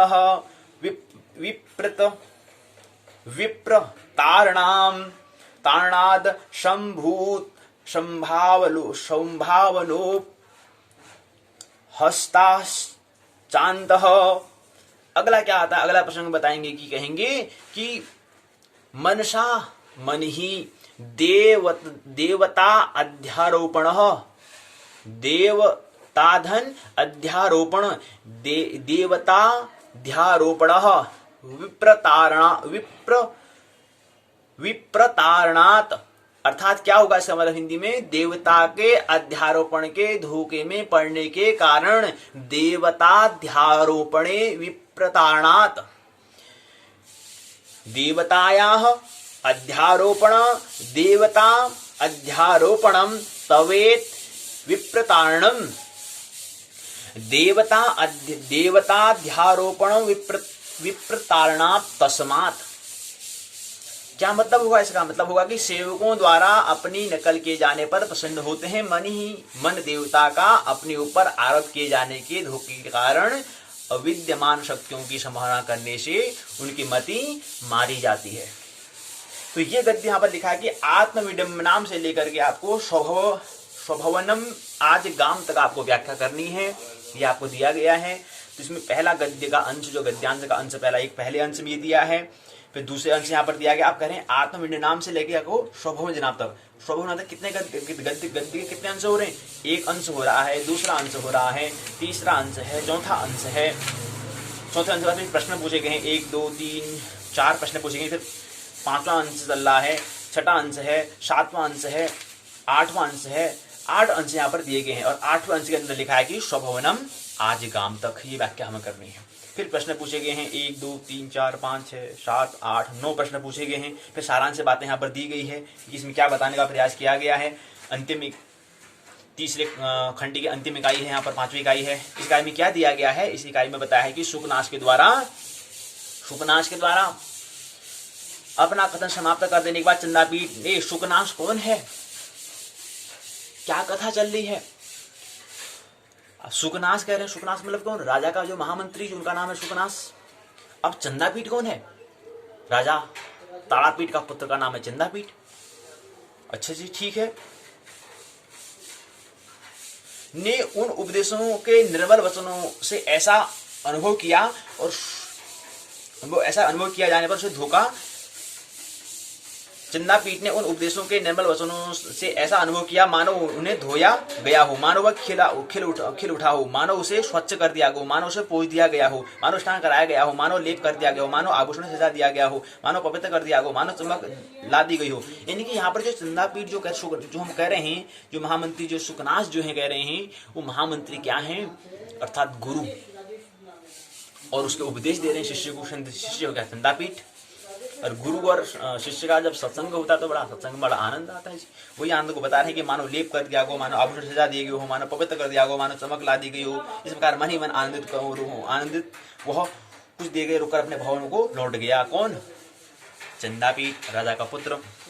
उपदेश इस प्रकार थे कि विषय सुख तुम्हें कुमार्ग में न ले जाएं, आसक्ति तुम्हें पतन में न डाले, सुख तुम्हें कर्तव्य से दूर न कर दें। निश्चय ही आप स्वभाव से ही धैर्यवान हो। पिता ने बड़े यत्न से आपको संस्कार आपको डाले हैं। संस्कार मतलब क्या है? समष्टि का ख्याल। संस्कार हो या काम संस्कार, मतलब संस्कार समष्टि का ख्याल रखते हुए कृत्य करना। किल धातु से कार बना है तो संस्कार मतलब समष्टि का ख्याल रखते हुए या होश पूर्वक काम करना, उससे बनता है संस्कार। चंचल हृदय वाले और बोध रहित को भी अधन अंधकार से पागल बना देता है। फिर भी आपके गुणों को देखकर उपजे संतोष ने मुझे यह सब कहने के लिए प्रेरित कर दिया। यही मैं आपसे बार बार कह रहा हूँ, विद्वान को भी, प्रबुद्ध को भी, महान शक्तिशाली या मनुष्य को भी, उच्च कुल में उत्पन्न व्यक्ति को भी, धैर्यवान को भी, और अपने उन्नति के प्रयत्न में लगे रहने वाले पुरुषों को भी यह दुष्टा लक्ष्मी दुष्ट बना देती है। तो लक्ष्मी का अर्थ माया का क्या है? माया को दृष्टि, माया का दृष्टांत, माया का जो स्वरूप है उसको बताने का प्रयास। जैसे बुद्ध बताते हैं कि वासना दुष्पूर है, वैसी प्रकार से यहाँ पर लक्ष्मी का भी यहाँ पर उसका स्वरूप को बताने का प्रयास यहाँ पर सुकनास करते हैं, चंदापीठ को बताते हैं राजा के पुत्र को, कि लक्ष्मी यह है दुष्ट बना देती है। लक्ष्मी मतलब क्या? लक्ष्मी का मतलब है जो रुपये की हम जो बात करते हैं, पैसे की जो बात करते हैं, उसी को हम लक्ष्मी कहते हैं, उसको जिसको हम धन कहें। सब बात है कि समानार्थी शब्द हैं ये। इस लक्ष्मी की बात, लक्ष्मी क्या है? हम पूरे श्रम करते हैं, उसके बाद हमें कुछ मिलता है। और लक्ष्मी एक साधन होता है, एक साधन को हम अगर फिर अपना एक साधन है केवल, लेकिन अगर उस पर हम अगर मन रुग्ण होगा, मानो कि यही सब कुछ हो, साधन न समझ के उसको अपना साधक बना लिया हमने, या साध्य बना लिया हमने इसको, तो उसका फिर क्या प्रभाव होता है, क्या परिणाम होता है, उसको बताने का प्रयास यहाँ पर बता रहे हैं। सुकनाथ अपने जो शिष्य हैं, सुकनाथ जो गुरु हैं, वो अपने शिष्य चंदापीठ को बता रहे हैं कि क्या होता है उसका, लक्ष्मी दुष्ट बना देती है। सब प्रकार के पिता द्वारा मंगलाचरणों के साथ किए जाने वाली मंगलाचारों के साथ किए जाने वाले हैं। अतः यहाँ पर यह समझने का प्रयास किया कि वर्णों के अनुशीलन से आपका सुकनाथ द्वारा चंदापीठ को दिए गए उपदेशों को हमने समझने का प्रयास यहाँ पर किया। यहीं पर इकाई में शब्दावली दी है, अध्याय प्रश्न जाकर पूछे, उसको उत्तर यहाँ पर दिया गया है। संदर्भ ग्रंथ सूची उपयोगी पुस्तकें दी हैं, वहाँ से इसको अर्थ हम तैयार कर सकते हैं। निम्नलिखित प्रश्न पूछे गए हैं। पहला पूछा है चंदापीठ के व्यक्तित्व का उल्लेख करते हुए अपने शब्दों में लिखिए। चंदापीठ कौन है बताओ, उसके बारे में व्यक्तित्व के बारे में बताओ, चंदापीठ क्या है उसके बारे में बताओ। दूसरा प्रश्न है कि इस इकाई में एक विशिष्ट निबंध लिखिए। एक बड़ा ऐसे में एक हमें ऐसे लिखना है, निबंध लिखना है, अपनी बातों में बता देनी है, मतलब क्या समझ में आ रहा है इस कहानी में, उसको में लिख देना है। फिर तीसरे में आता है बाणभट्ट की गद्य शैली की विवेचना कीजिए। चौथा आता है कि सिद्ध कीजिए बाणभट्ट एक सबल गद्यकार हैं, गद्यकार हैं, बताइए गद्य को आकार देने वाले हैं, गद्यकार हैं। अर्थात गद्य मतलब कथा देने वाले, और कथा को भी किसी हिसाब से काव्य के तल पर, हृदय के तल पर बताने वाले काव्य हैं। तो बताओ सिद्ध करना है इनको। तो यहीं पर क्या है, पांचवी इकाई को हम विराम देते हैं, खंड तीसरे को भी विराम देते हैं। आइए चतुर्थ खंड और अंतिम खंड में प्रवेश हम करें। तो 15 इकाई पूर्ण हो चुके हैं, शेष 6 इकाई और शेष रह गई हैं। आइए इसको हम समझें। चतुर्थ खंड है व्याकरण। तो यहाँ पर पद्य और गद्य को हमने समझ लिया है, अब हम व्याकरण को हमें समझना है, ग्रामर को हमें समझना है। व्याकरण क्या होता है? व्याकरण मतलब जो भी हम शब्द जो उच्चारण करते हैं, जो भी हमारी भाषा होती है, उस भाषा के लिए जो वर्ण होते हैं, जो अक्षर होते हैं, उसी जो वर्ड से होते हैं, उनको हम कहते हैं। और उनका जैसे मिला हुआ शब्द जो भाषा में जो मिलकर जो बना हुआ होता है, वो कहाँ मिलता है? व्याकरण में होता है। मतलब कैसे मिल जाता है, कैसे हम इसको कह दे रहे हैं ज्योतिषाचार्य, किसको कैसे बोल देने की ये ऐसा होता है। अभिज्ञान ठाकुर सुकनाशोपदेश हम कैसे कह दे रहे हैं, कैसे कह दे रहे हैं। तो सब ये क्या है, उसको अगर हमें देखना है, अगर हमें समझना है, तो कहाँ समझना होता है? व्याकरण में समझना होता है। किसी की कोई भी भाषा हो, उसके व्याकरण को हमें देखना पड़ता है, उसके ग्रामर को हमें देखना होता है। तो आप वही देख रहे हैं कि यहाँ पर जो संस्कृत में दिया है, संस्कृत में जो भाषाएं जो अक्षर, जो हम शब्द का उच्चारण करते, जो शब्द होते हैं, जो हमारी भाषा में जो शब्द होते हैं, उन शब्दों को यहाँ पर अक्षर कैसे मिलकर बनते हैं, उसको समझने का। व्याकरण मतलब होता है जो हम आमतौर पर ब्याह जो हम कहते हैं वही ब्याह का मतलब है। इनके शब्दों का आपस में मिलन मेल कैसे होता है, ब्याह कैसे होता है, शादी कैसी होती है, ये समझने का प्रयास करना यहाँ पर हम करते हैं। शब्दों का व्याहित रूप जो हम कहाँ पर देखते हैं, जहाँ पर हम करते हैं वो है व्याकरण। शादी में जाते हैं व्याकरण देखने जाते हैं, ठीक है ब्याह हो रहा है, ठीक है, मतलब दो चीज का मिलन हो रहा है, यानी कि परिणय हो रहा है, कुछ परिणय हो रहा है, कुछ परिवर्तन हो रहा है, कुछ विकास हो रहा है, हम कहते हैं। तो ऐसे ही यहाँ पर है शब्दों का। अब देखते हैं क्या है इसमें, हमें लघु सिद्धांत कौमुदी को हमें देखना है। चौथे खंड में लघु सिद्धांत कौमुदी को हमें देखना है। इसके अंतर्गत हमें संज्ञा प्रकरण को देखना है और इसके अंदर भी अच संधि को हमें समझना है।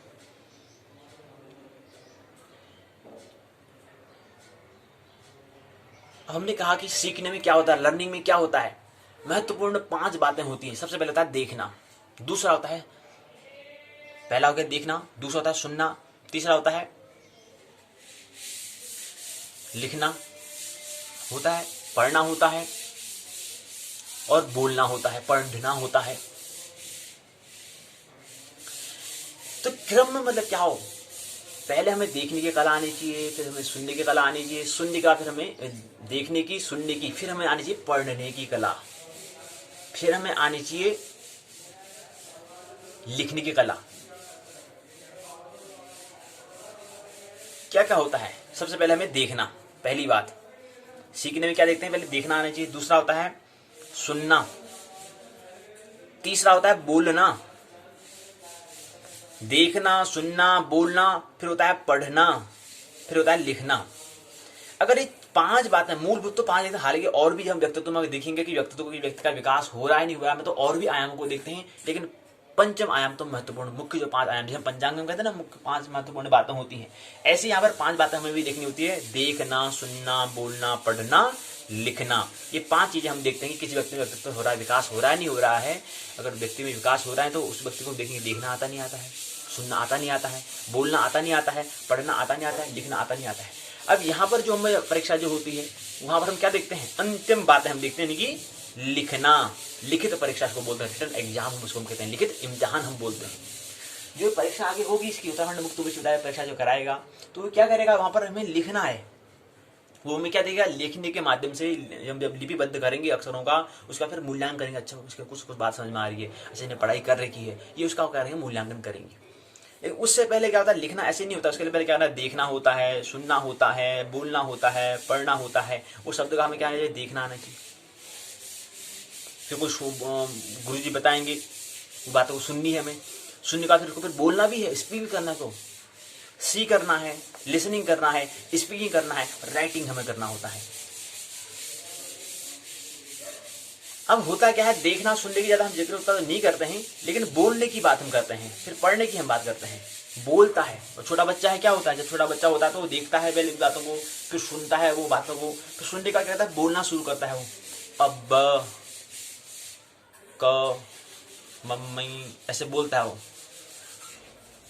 बोलना शुरू करता है। फिर पहले तो देखता है, वो देख रहा है सब कुछ, फिर वो कहेगा मम्मी डैडी का खेल करेगा वाला होता है वो जो है, पहले देखता है फिर सुनता है, अच्छा सुन रहा, ठीक है आवाज आ रही है वहीं से, ठीक ठीक, फिर धीरे धीरे आगे बढ़ता है, बोलना शुरू करता है, फिर उसको स्पीक करना, मतलब बोलना, उच्चारण करना, शब्द को उच्चारण करना सीखता है वो धीरे धीरे। उसका फिर पढ़ना शुरू करता है, फिर कहीं किताब में वहां पर शुरू करेगा। अब कहेगा थोड़ा अनुभव हमने कर लिया है, अब दूसरों को कुछ दे जाना होता है। यहाँ जगत में क्या है, जो मिल गया उसको फिर दे, बांट दो, साझा कर दो, शेयर कर दो। प्रेम का मतलब होता है देना, बांट दो।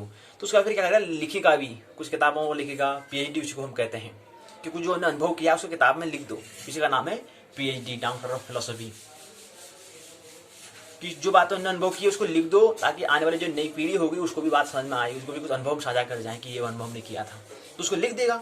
ये कहता है लिखना। तो 5 बातें ये होती हैं।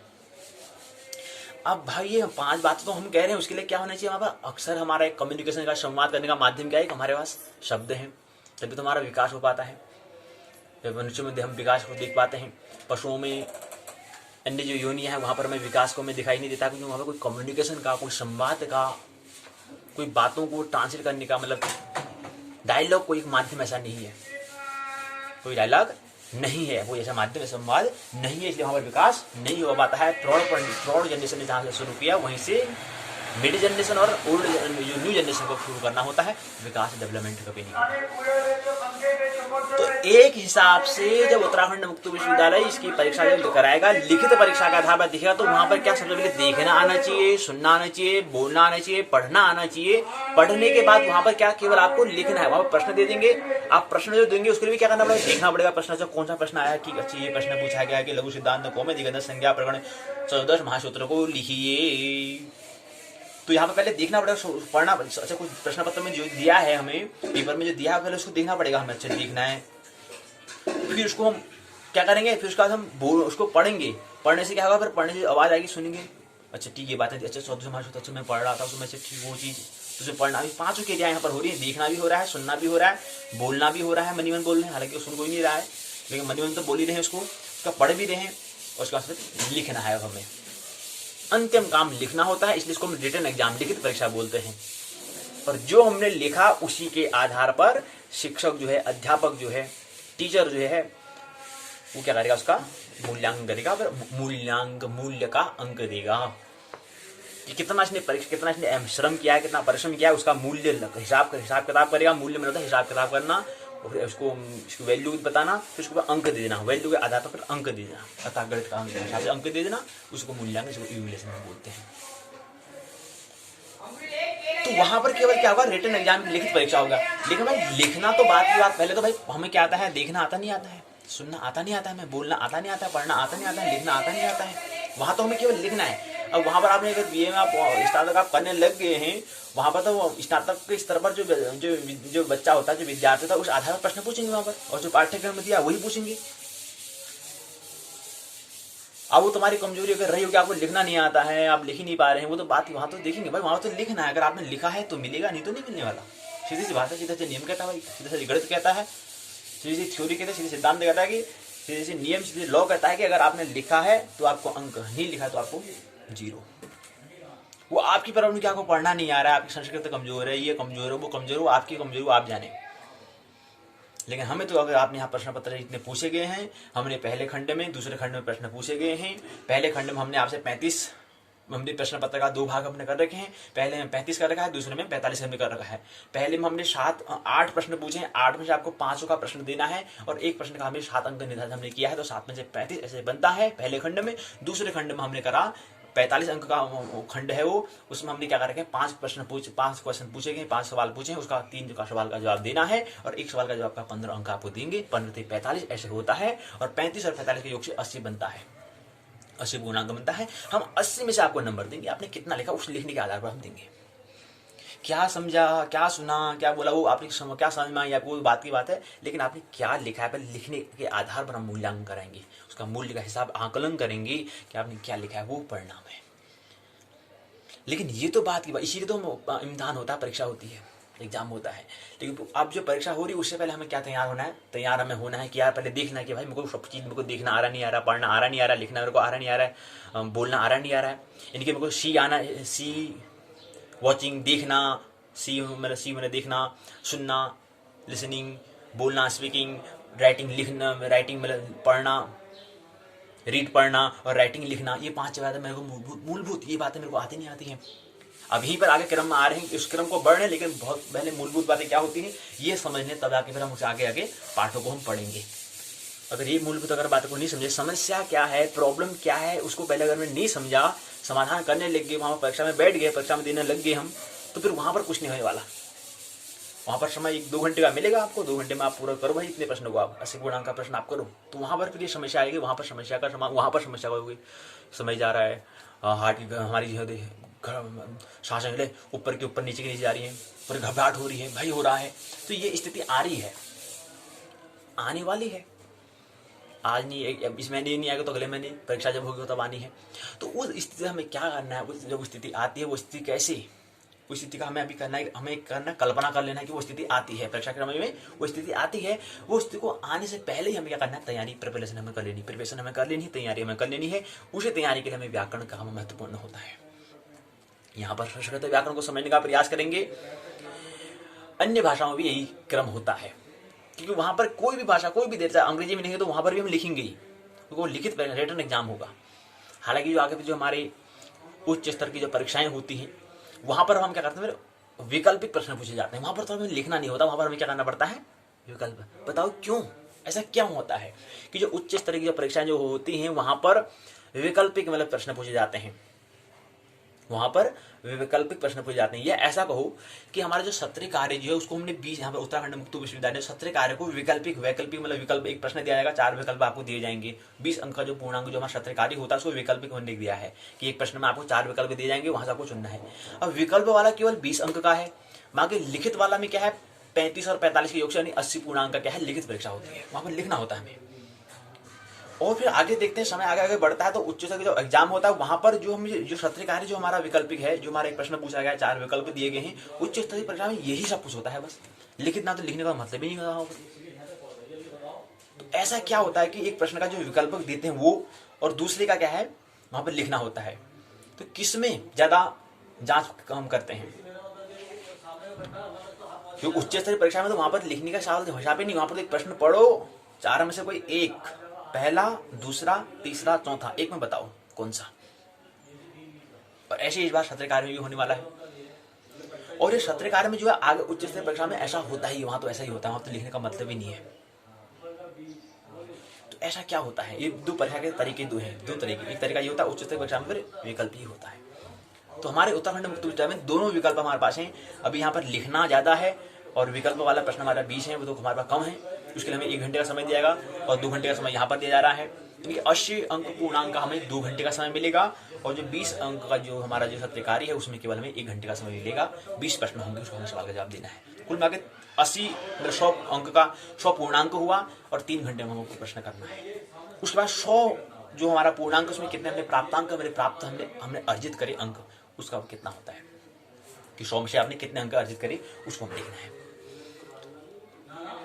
तो ये जो हम कह रहे हैं कि जो अब यहाँ पर व्याकरण की बात कर रहे हैं तो व्याकरण में क्या करना पड़ेगा, वहां पर तो हम कहेंगे कि यार व्यक्ति हाँ ठीक है स्नातक में पढ़ रहा है भाई, स्नातक द्वितीय वर्ष का विद्यार्थी है, तृतीय वर्ष का विद्यार्थी है, फर्स्ट वर्ष का विद्यार्थी है, यानी कॉलेज वाले महाविद्यालय में प्रवेश ले लिया, कॉलेज में प्रवेश ले लिया है, इतना तो इसको आता ही है। इतने सालों से 10-15 अगर देखें कि अगर 14 से 24, 14, 16, 15-16 साल 17 साल से भाई 15-17 साल से पढ़ रहा है तो इतना तो भाई इसको पता ही होगा, लिखना तो आता ही होगा। लेकिन भाई अब वहां तो जो संस्था है, जो संस्थान है, शिक्षण संस्थान है, वो तो यही सोच रही है कि इसको लिखना आता है। लेकिन जो विद्यार्थी है जैसे तैसे लिखकर वहां पहुंच गया है, लेकिन वहां पर उसको लिखना ही नहीं आता है, उसने या पढ़ा ही नहीं है, तो वहां पर समस्या आ रही है, वहां प्रॉब्लम आ रही है कि आप प्रश्न का उत्तर का जवाब कैसे दूं, मेरे को तो हमें लिखना है, लिखना मेरे को आता ही नहीं है। उस समस्या का समाधान कैसे होगा, उस समाधान को लेने का प्रयास हम व्याकरण से करेंगे। कि सबसे पहले मौजूद हमें क्या करना है, देखना हमें आना है, सुनना हमें आना है, बोलना हमें आना है, पढ़ना हमें आना है, लिखना हमें आना है। इसी क्रम में चौथे खंड में लघु सिद्धांत कौमुदी संज्ञा प्रकरण, यहाँ पर संस्कृत भाषा देखें तो इसी प्रकार से हिंदी भाषा में होता है, इसी प्रकार से अंग्रेजी भाषा में होता है, इसी प्रकार के अन्य जो भाषा है उन भाषा में भी यही तरह से व्याकरण होता है, इस तरह से ग्रामर होता है, नियम सब में एक तरह होता है। और जब तक कि वो नियम का हमें पता नहीं होगा, व्याकरण को हमने नहीं पढ़ा होगा, तो फिर बात वो हम स्पष्ट कर नहीं पाएंगे। बहुत बार ऐसा होता है कि हम कोई बातों को हम देखने से, सुनने से, बोलना हम शुरू कर देते हैं, वाचक हम हो जाते हैं। क्या कहते हैं, वाचक हम हो जाते हैं। वाचक मतलब इतनी हमने इसको अभ्यास कर लिया कि हम उसका बोलना हम शुरू कर देते हैं, लेकिन लिखने की बारी आती है लिख नहीं पाते हैं। ये समस्या, ये प्रॉब्लम, इसका समाधान कैसे हो, इसका सॉल्यूशन कैसे होगा।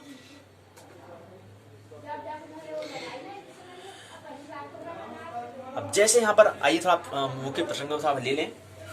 चौथे खंड में हम व्याकरण को समझते हैं। व्याकरण मतलब जहाँ पर व्या मतलब जहाँ पर शब्दों से शब्दों का मिला हुआ शब्द, व्या मतलब मिलना, मेल, जैसे व्या मतलब व्याह हम कहते हैं, वैसे यहाँ पर शब्दों का व्याह जहां पर करते हैं उसको व्याकरण कहते हैं।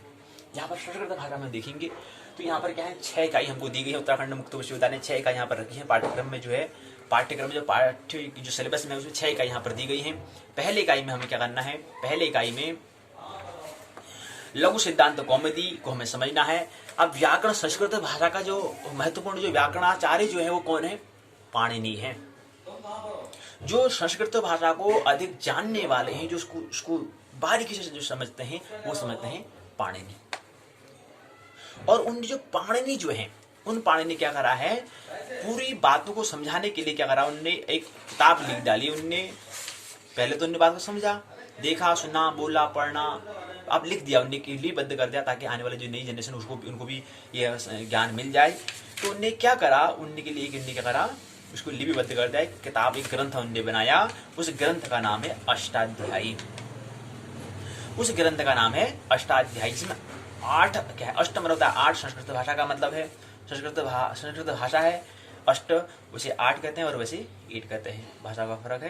तो उन्हें एक अष्टाध्यायी लिखी, 8 अध्याय से हमने एक ग्रंथ बनाया, उसका नाम हमने रख दिया अष्टाध्यायी। सबके अपने फर्ज होते, कोई किताबें लिखता है, कोई जो अनुभव कर दिया है उसको लिपिबद्ध करेगा, तो किताब का नाम देता है। तो पाणिनि ने अपने क्या, अपनी जो ग्रंथ रचना थी, ग्रंथ का नाम अष्टाध्यायी लिखा। जैसे अपने यहाँ पर कहा था कि भारवी ने अपनी किताब का नाम लिखा पद्य कराताल ने रख दिया। हमने कहा कि जो हमारे भी कालिदास हैं उनने रख दिया कुमार संभव। इस क्रम में हमारे एक मित्र जो हैं बाण भट्ट ने लिख दिया कादम्बरी। ऐसे अगर मित्र हमारे आ रहे हैं यहाँ पर पाणिनि। ऐसे मित्र हमारे वरद राजा आ रहे हैं, वरदराज जो आ रहे हैं वो लिख दे रहे इसको लघु सिद्धांत कौमुदी। तो सभी अपने जो राइटर जो लेखक भी है वो अपने जो ग्रंथ जो रचना है उसका एक नाम, किताब का नाम लिख देते हैं। तो इन्हें यहाँ पर लघु सिद्धांत कौमुदी लिखा है। ऐसे पाणिनि ने भी क्या करा है, अष्टाध्यायी लिखा है।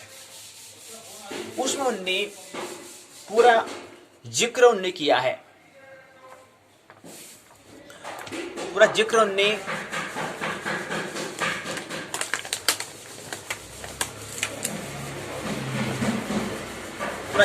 किया है कि व्याकरण को हमें उनने अष्टाध्यायी में क्या करा, हमने अष्टाध्यायी में उनने सूत्रबद्ध उनने कर दिया। और वो सूत्र जो हैं, सूत्रों की आप संख्या, कई प्रश्न पूछा जाता है कि उनके सूत्र कितने हैं, अष्टाध्यायी में कितने सूत्र हैं, इसके बारे में बताइए। तो सूत्र उन्होंने लिखे, 8 अध्याय में उन्होंने सूत्र लिखे हैं। अष्टाध्यायी उन्होंने बताया।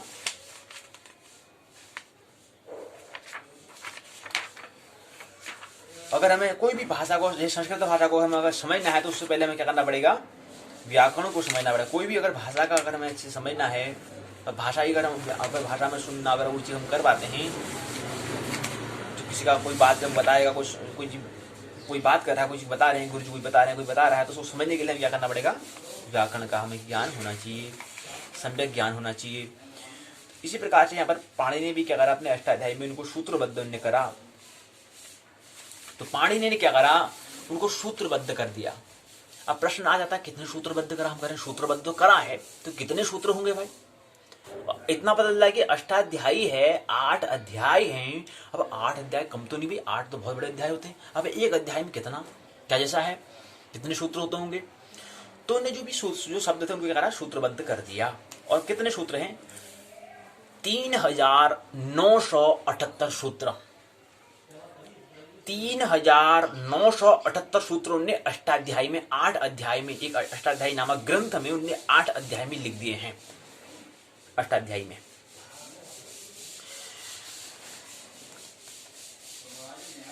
तो ये 8 अध्याय हो गए। अब अष्टाध्याय में क्या होता है कि अब मतलब व्याकरण में होता क्या है। अब यहाँ पर बात दी है कि हमें यहाँ पर क्या करना है, पहले हमें जो 6 इकाई है, पहले में लघु सिद्धांत कौमुदी का संज्ञा प्रकरण प्रारंभ से मुख नासिका वचन अनुनासिक तक हमें समझना है। दूसरा है तुल्यास। आप देखो ये यहाँ पर तुल्यास प्रयत्न सवर्ण लिखा है। अब तुल्या ये पूरा क्या है, एक साथ मिला शब्द है ये, तुल्यास प्रयत्न सवर्णम। कोई इसको उच्चारण ही नहीं कर पाता है, तो कैसे करें, क्या नियम है, क्या चीज बात में ख्याल रखनी हमें, ताकि हम उच्चारण कर पाए, ताकि उसको बोल पाए, स्पीक कर पाए। तो तुल्यास प्रयत्नम सवर्ण, उसके लिए व्याकरण को ही हमें समझना होता है। से लेकर के सुबंध तिगंध तक हमें समझना है। दूसरी इकाई में, तीसरे में इको यूनिट से लेकर के हलोन अनिश्चित तक, हलोन यस्य तक हमें समझना है, हलोन यस्य तक हमें समझना है तीसरे इकाई में। चौथे में एचो अय आय औ आव से लेकर के पूर्वत्रा असिद्धम सूत्र तक हमें समझना है चौथी इकाई में। पांचवें वृद्धि रादैच से एंग पदांत तक हमें समझना है। छठे में सर्वत्र विभापाह गो से लेकर के तक सूत्र तक हमें समझना है। तो ये 6 इकाई यहाँ पर दी गई है। अब यहाँ पर देखा कि हलंत्यम हम कह रहे हैं। अब होता क्या है कि एक उपदेश हो कह रहे हैं कि उपदेश के बारे में हम समझते हैं।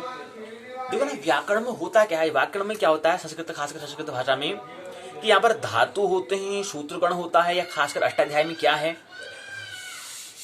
तो व्याकरण की अगर आप व्याकरण संस्कृत साहित्य को समझ रहे हैं, व्याकरण की हम बात कर रहे हैं, तो सबसे पहले व्याकरण की परंपरा के बारे में अगर समझें, ट्रेड के बारे में, परंपरा मतलब ट्रेड के बारे में अगर देखें, परंपरा के बारे में अगर देखें। अब हम यहाँ पर देखते हैं कि आगे उच्च स्तर की परीक्षा होती है, नेशनल टेस्टिंग एजेंसी कराती है, नेशनल राष्ट्रीय टेस्टिंग मतलब पात्रता ये मतलब एजेंसी मतलब कोई संस्था कराती है, उसका नाम देते हैं वो national eligibility test, national eligibility test देते हैं। राष्ट्रीय योग्य जांच परीक्षा, राष्ट्र के लिए कोई व्यक्ति जो विद्यार्थी उसकी जांच करने की एक परीक्षा होती है, उसका नाम होता है नेट। उसको कराती कंडक्टर कौन करवाता है, नेशनल टेस्टिंग एजेंसी कराती है, नेशनल टेस्टिंग एजेंसी कराती है, अतः राष्ट्रीय नेशनल टेस्टिंग मतलब टेस्ट करना, टेस्ट से मतलब क्या स्वाद आ रहा है, ऐसे टेस्ट मतलब जांच पड़ताल अवलोकन, एजेंसी में कोई संस्था, नेट का राष्ट्र के लिए, पूरे देश के लिए, मुल्क के लिए national testing national eligibility test, राष्ट्रीय योग्य टेस्ट मतलब जांच, ऐसी एक क्या रहती है, उसका नाम देते हैं संस्कृत में NTA NET, और एक आता है UGC। अब यहाँ पर राष्ट्रीय लिए जो व्यक्ति तैयार हो जाता है फिर उसको क्या है, UGC यूनिवर्सिटी ग्रांट कमीशन जो है वो क्या है, विश्वविद्यालय अनुदान आयोग जो है, विश्वविद्यालय सभी विश्वविद्यालयों का जो अनुदान देने वाला जो है, मतलब उनका दान कर देता है, जो उनको देता है, फिलोसफी देता है, जो छात्रवृत्ति जो देता है, उसका एक आयोग हमने बना रखा है, कमीशन हमने बना रखा है, एक संस्था हमने बना रखी है, उसका नाम है विश्वविद्यालय अनुदान आयोग। सभी विश्वविद्यालयों को जो देखता है, पूरा एक देश का एक मुल्क का क्या है विश्वविद्यालय होता है, उसका नाम है विश्वविद्यालय अनुदान आयोग। कितने विश्वविद्यालय हैं, 965 विश्वविद्यालय हैं अभी तक 2020 में, और बढ़ते रहेंगे, कम की बात नहीं है। 965 विश्वविद्यालय हैं, जिसमें 1971 में 95 विश्वविद्यालय थे, 1980 में 123 थे, 1990 में 176 थे, 2000 में 236 हुए, 2011 में 523 हुए, 2020 में 965 विश्वविद्यालय हो गए। इतने सारे विश्वविद्यालय लगातार बढ़ते जा रहे हैं। 965 विश्वविद्यालय को देखने वाला है विश्वविद्यालय अनुदान आयोग। तो विश्वविद्यालय अनुदान आयोग जो हम कह रहे हैं, ये एक इसका क्या है, उच्च स्तर की परीक्षा कराती है, कंडक्ट कराती है। तो इसका ही हाँ वो बात बता रहे थे कि परंपरा को बताने का हम कर रहे थे कि व्याकरण की परंपरा को समझना मुख्य विषय हमारा क्या है, व्याकरण की परंपरा को हम समझने का हम प्रयास कर रहे हैं, ट्रेड्स को हम समझने का प्रयास हम कर रहे हैं संस्कृति की। तो ऐसे ही क्या है, अनुदान आयोग मतलब अनुदान देती 3 बात होती है, इसको संक्षिप्त में कहेंगे NTA NET UGC। एक परीक्षा है 2024 में भी परीक्षा होती है, 2021 में भी चल आएगी, हो रही परीक्षा की UGC एंड अब हम नाम बोलते हैं, पहला तरीका होता है, हम अपने तरीके से बोल रहे हैं NTA NET UGC हम बोलते हैं, क्योंकि पहले क्या है, परीक्षा कोई एक संस्था बना रही है, उसके बाद वो परीक्षा को संस्था पहले बनाए तो संस्था का नाम पहले आएगा, क्या बना रही है, परीक्षा बना रही है, उस परीक्षा का नाम क्या है, नेशनल में राष्ट्र में विद्यार्थी को जांचना, मतलब राष्ट्र के लिए यहाँ कोई व्यक्ति है उसकी एक परीक्षा कराना, इम्तिहान कराना, किसी व्यक्ति योग्य व्यक्ति को चुनना ढूंढना, तो एक NTA ये करा दी है। इसके बाद हम जब व्यक्ति राष्ट्र को मिल जाता है उसके ऊपर अनुदान कौन देता है, UGC देता है। तो 3 का क्रम क्या हो जाएगा,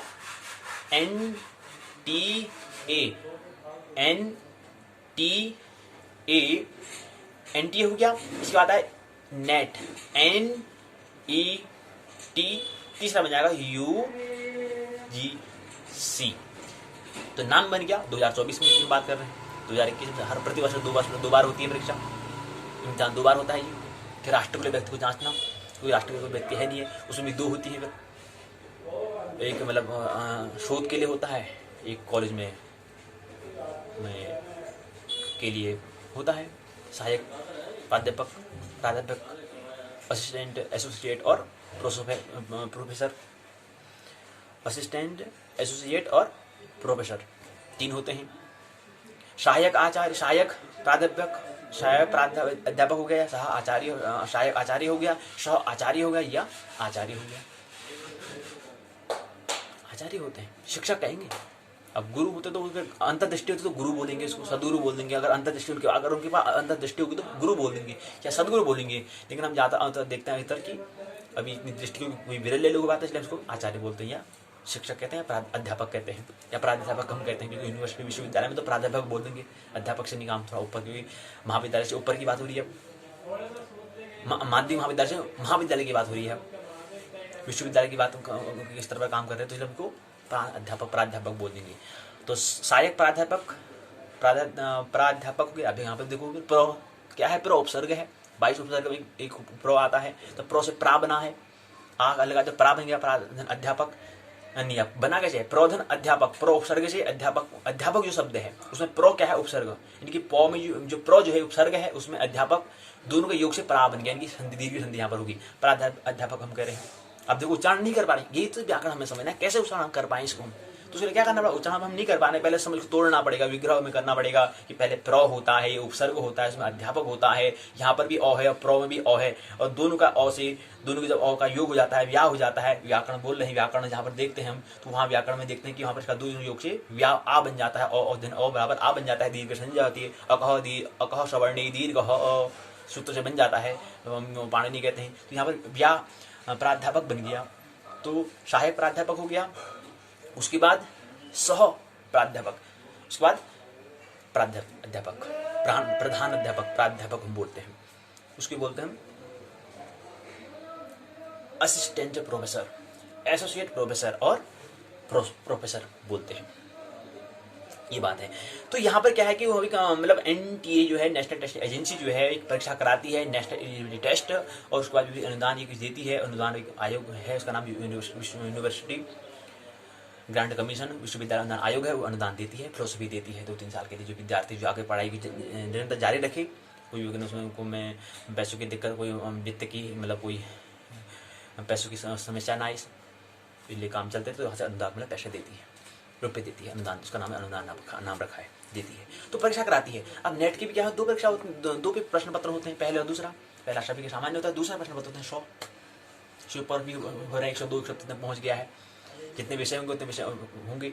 तो इसी क्रम में एक आता है कोड 73वां नंबर की एक परीक्षा होती है, C73, कोड नंबर 73 में आता है, उसका नाम है पारंपरिक विषय, ट्रेडिशनल एक हमारा क्या होता है विषय होता है, सब्जेक्ट होता है, वो होता है, इसका नंबर अगर नेट की अगर बात करें तो उसमें 73वें नंबर में आता है, 73वें पायदान में आता है, उसका नाम है कोड C73। तो उसका नाम क्या है, पारंपरिक क्या है विषय है, ट्रेडिशनल सब्जेक्ट होता है वो। तो उसमें हमने कहा, तो यहाँ पर व्याकरण की परंपरा को हम समझने का प्रयास करें, तो ऐसे हमने कहा कि जिक्र आ गया, उल्लेख हमने कर दिया कि इसके क्या है जिक्र, यहाँ पर भी होता है, परीक्षा भी होता है, तो हमने से पारंपरिक परंपरा को समझने के लिए हमने वहाँ से हमने कहा कि परीक्षा ये भी होती है। तो ऐसे ही व्याकरण की परंपरा को समझने का मुख्य विषय हमारा यह था कि व्याकरण की परंपरा को हमें समझना है। तो व्याकरण की परंपरा में पाणिनि, अब परंपरा में कौन आता है, परंपरा जो ट्रेड जो हमारा होता है, जो हमारा परंपरा जो होती है, जो रीति रिवाज जो आ रहे होते हैं, तो ऐसे हमारे क्या है ज्ञान के क्षेत्र में भी क्या है, शिक्षा के क्षेत्र में भी क्या है, परंपरा थी। तो परंपरा में सबसे पहले पाणिनि आते हैं, पाणिनि के बाद है कात्यायनी, कात्यायनी के बाद आते हैं पतंजलि। ये 3 मनीषी हैं, 3 क्या हैं, मनीषी हैं। व्याकरण की परंपरा के 3 मनीषियों के नाम लिखिए, बताए, प्रश्न पूछ दिया जाएगा, बताओ क्या होता है व्याकरण की परंपरा के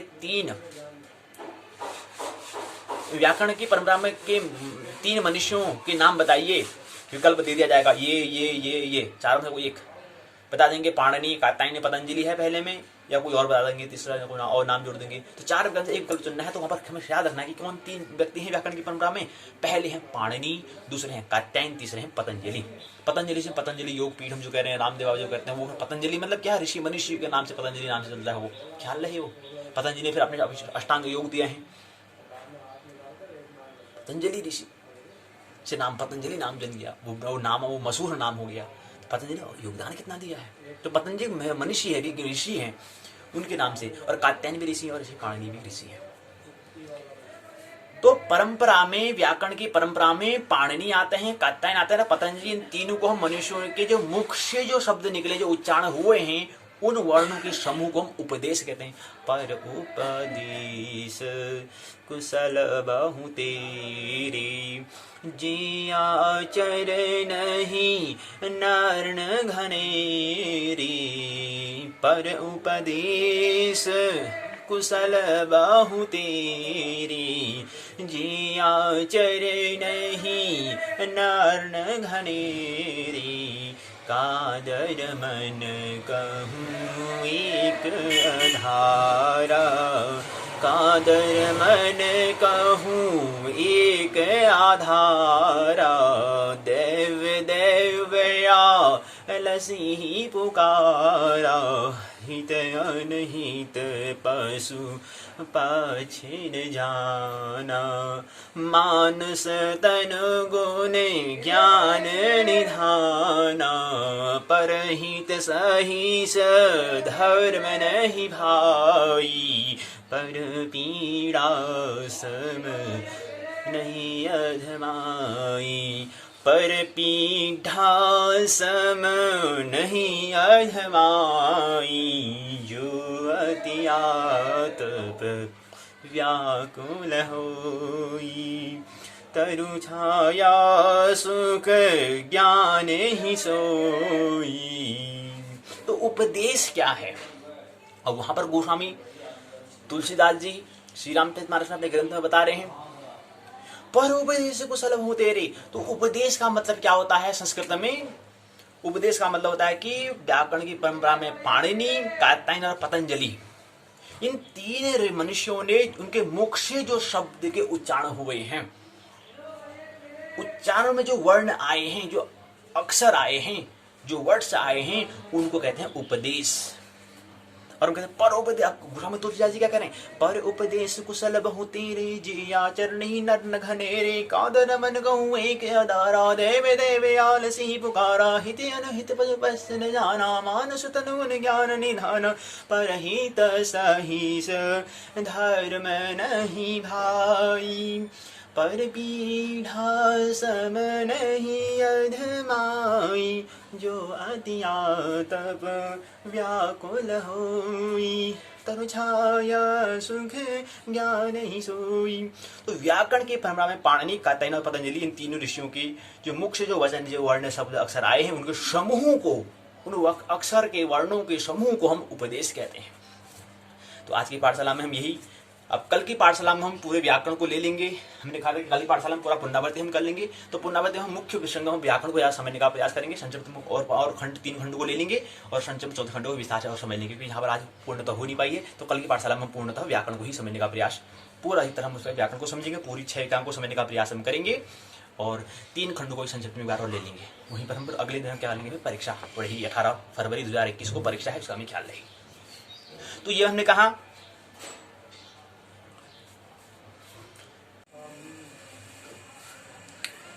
तो आइए पाठशाला के भाग 1 में प्रवेश करें। ज्योतिष पाठ के 47 दिवस में ये प्रवेश करें। हम समझने का प्रयास कर रहे हैं, पंचांग को समझने का हम प्रयास कर रहे थे, तिथि को हम समझने का प्रयास कर रहे हैं। तिथि क्या होती है? हमने कहा अगर हम पता कैसे करना, कोई पंचांग में कोई तिथि है तो कैसे पता करना है? कि हमने कहा कि तिथि जो है पंचांग में जो 15 लिखा वो पूर्णिमा को दिखाता है, और पंचांग में जो हमारा क्या है, जो 30 जो दिखाता है वो अमावस्या को दिखाता है। ये हमने कल समझने का प्रयास किया। और हमने कहा कि अगर 30 का और 15 का कोई व्याकरण में बात समझ में नहीं आ रही है, असमंजस में हो जा रहे हैं, तो हमें क्या करना है? वहाँ पर हमें ख्याल रखना है क्या है कि यहाँ पर एक सूत्र हमें याद रखना है, शुक्ल पक्ष पूर्णिमा, कृष्ण पक्ष अमावस्या, ये सूत्र में याद रखना है। तो यहाँ पर देखेंगे कौन सा पक्ष चल रहा है, कृष्ण पक्ष। अच्छा ठीक है, तो कृष्ण पक्ष में क्या होता है? अमावस्या होती है, 30 से दिखाते हैं, क्योंकि महीना कृष्ण पक्ष की जो 15वीं जो तिथि होती है उस दिन क्या है? महीना पूर्ण होता है, यानी कि वैशाख का महीना पूर्ण होता है, चैत्र का महीना पूर्ण होता है, चैत्र या वैशाख, ज्येष्ठ, आषाढ़ जो भी है वो महीना पूर्ण होता है। ये हमें समझ में आती बात है। तो कल हमने ये देखने का प्रयास किया तिथि की संख्या के बारे में, तिथि किसे कहते हैं ये हमने समझने का प्रयास किया। इसके क्रम में अगला क्रम आता है कि नमूना पंचांग को हम समझने का प्रयास ही कर रहे हैं। पंचांग में हम महत्वपूर्ण तिथि वार नक्षत्र योग करण, ये जो 5 अंग जो है इसको हम पंचांग कहते हैं। और भी बातें होती हैं, हमने कहा पक्ष होता है, ऋतु अयन के बारे में, गोल के बारे में, और भी दिनमान, सूर्योदय कब होता है, अस्त कब होता है, दिनांक कब है, गति कौन सा है, चंद्र कब कौन सी राशि में रहेगा, कितने घटी कितने पद तक रहेगा, ये बातें भी होती हैं। कुछ यहाँ पर हमारे पर्व के बारे में, त्योहार के बारे में दिया होता है, और भी यहाँ पर जो ग्रह गोचर है उसके बारे में यहाँ पर दिया होता है। कि प्रतिदिन का ग्रह गोचर क्या है उसके हिसाब से दिया होता है, तो पंचांग में और बातें भी होती हैं। तो ये पंचांग का नमूना यहाँ पर विश्वविद्यालय की पुस्तक में दिया है, लेकिन हमारे पास पंचांग यहाँ पर है, तो ये हम देखिए पंचांग का होता है। मानना नहीं जानना, आनंद मोक्षपूर्वक जीवन जीना है। मेरी बातों को अंदर प्रेम पूर्वक शांति पूर्वक सुना, बहुत अनुग्रहित हूँ। अंत में सबके भीतर बैठे परमात्मा को प्रणाम करता हूँ, मेरा प्रणाम स्वीकार करें।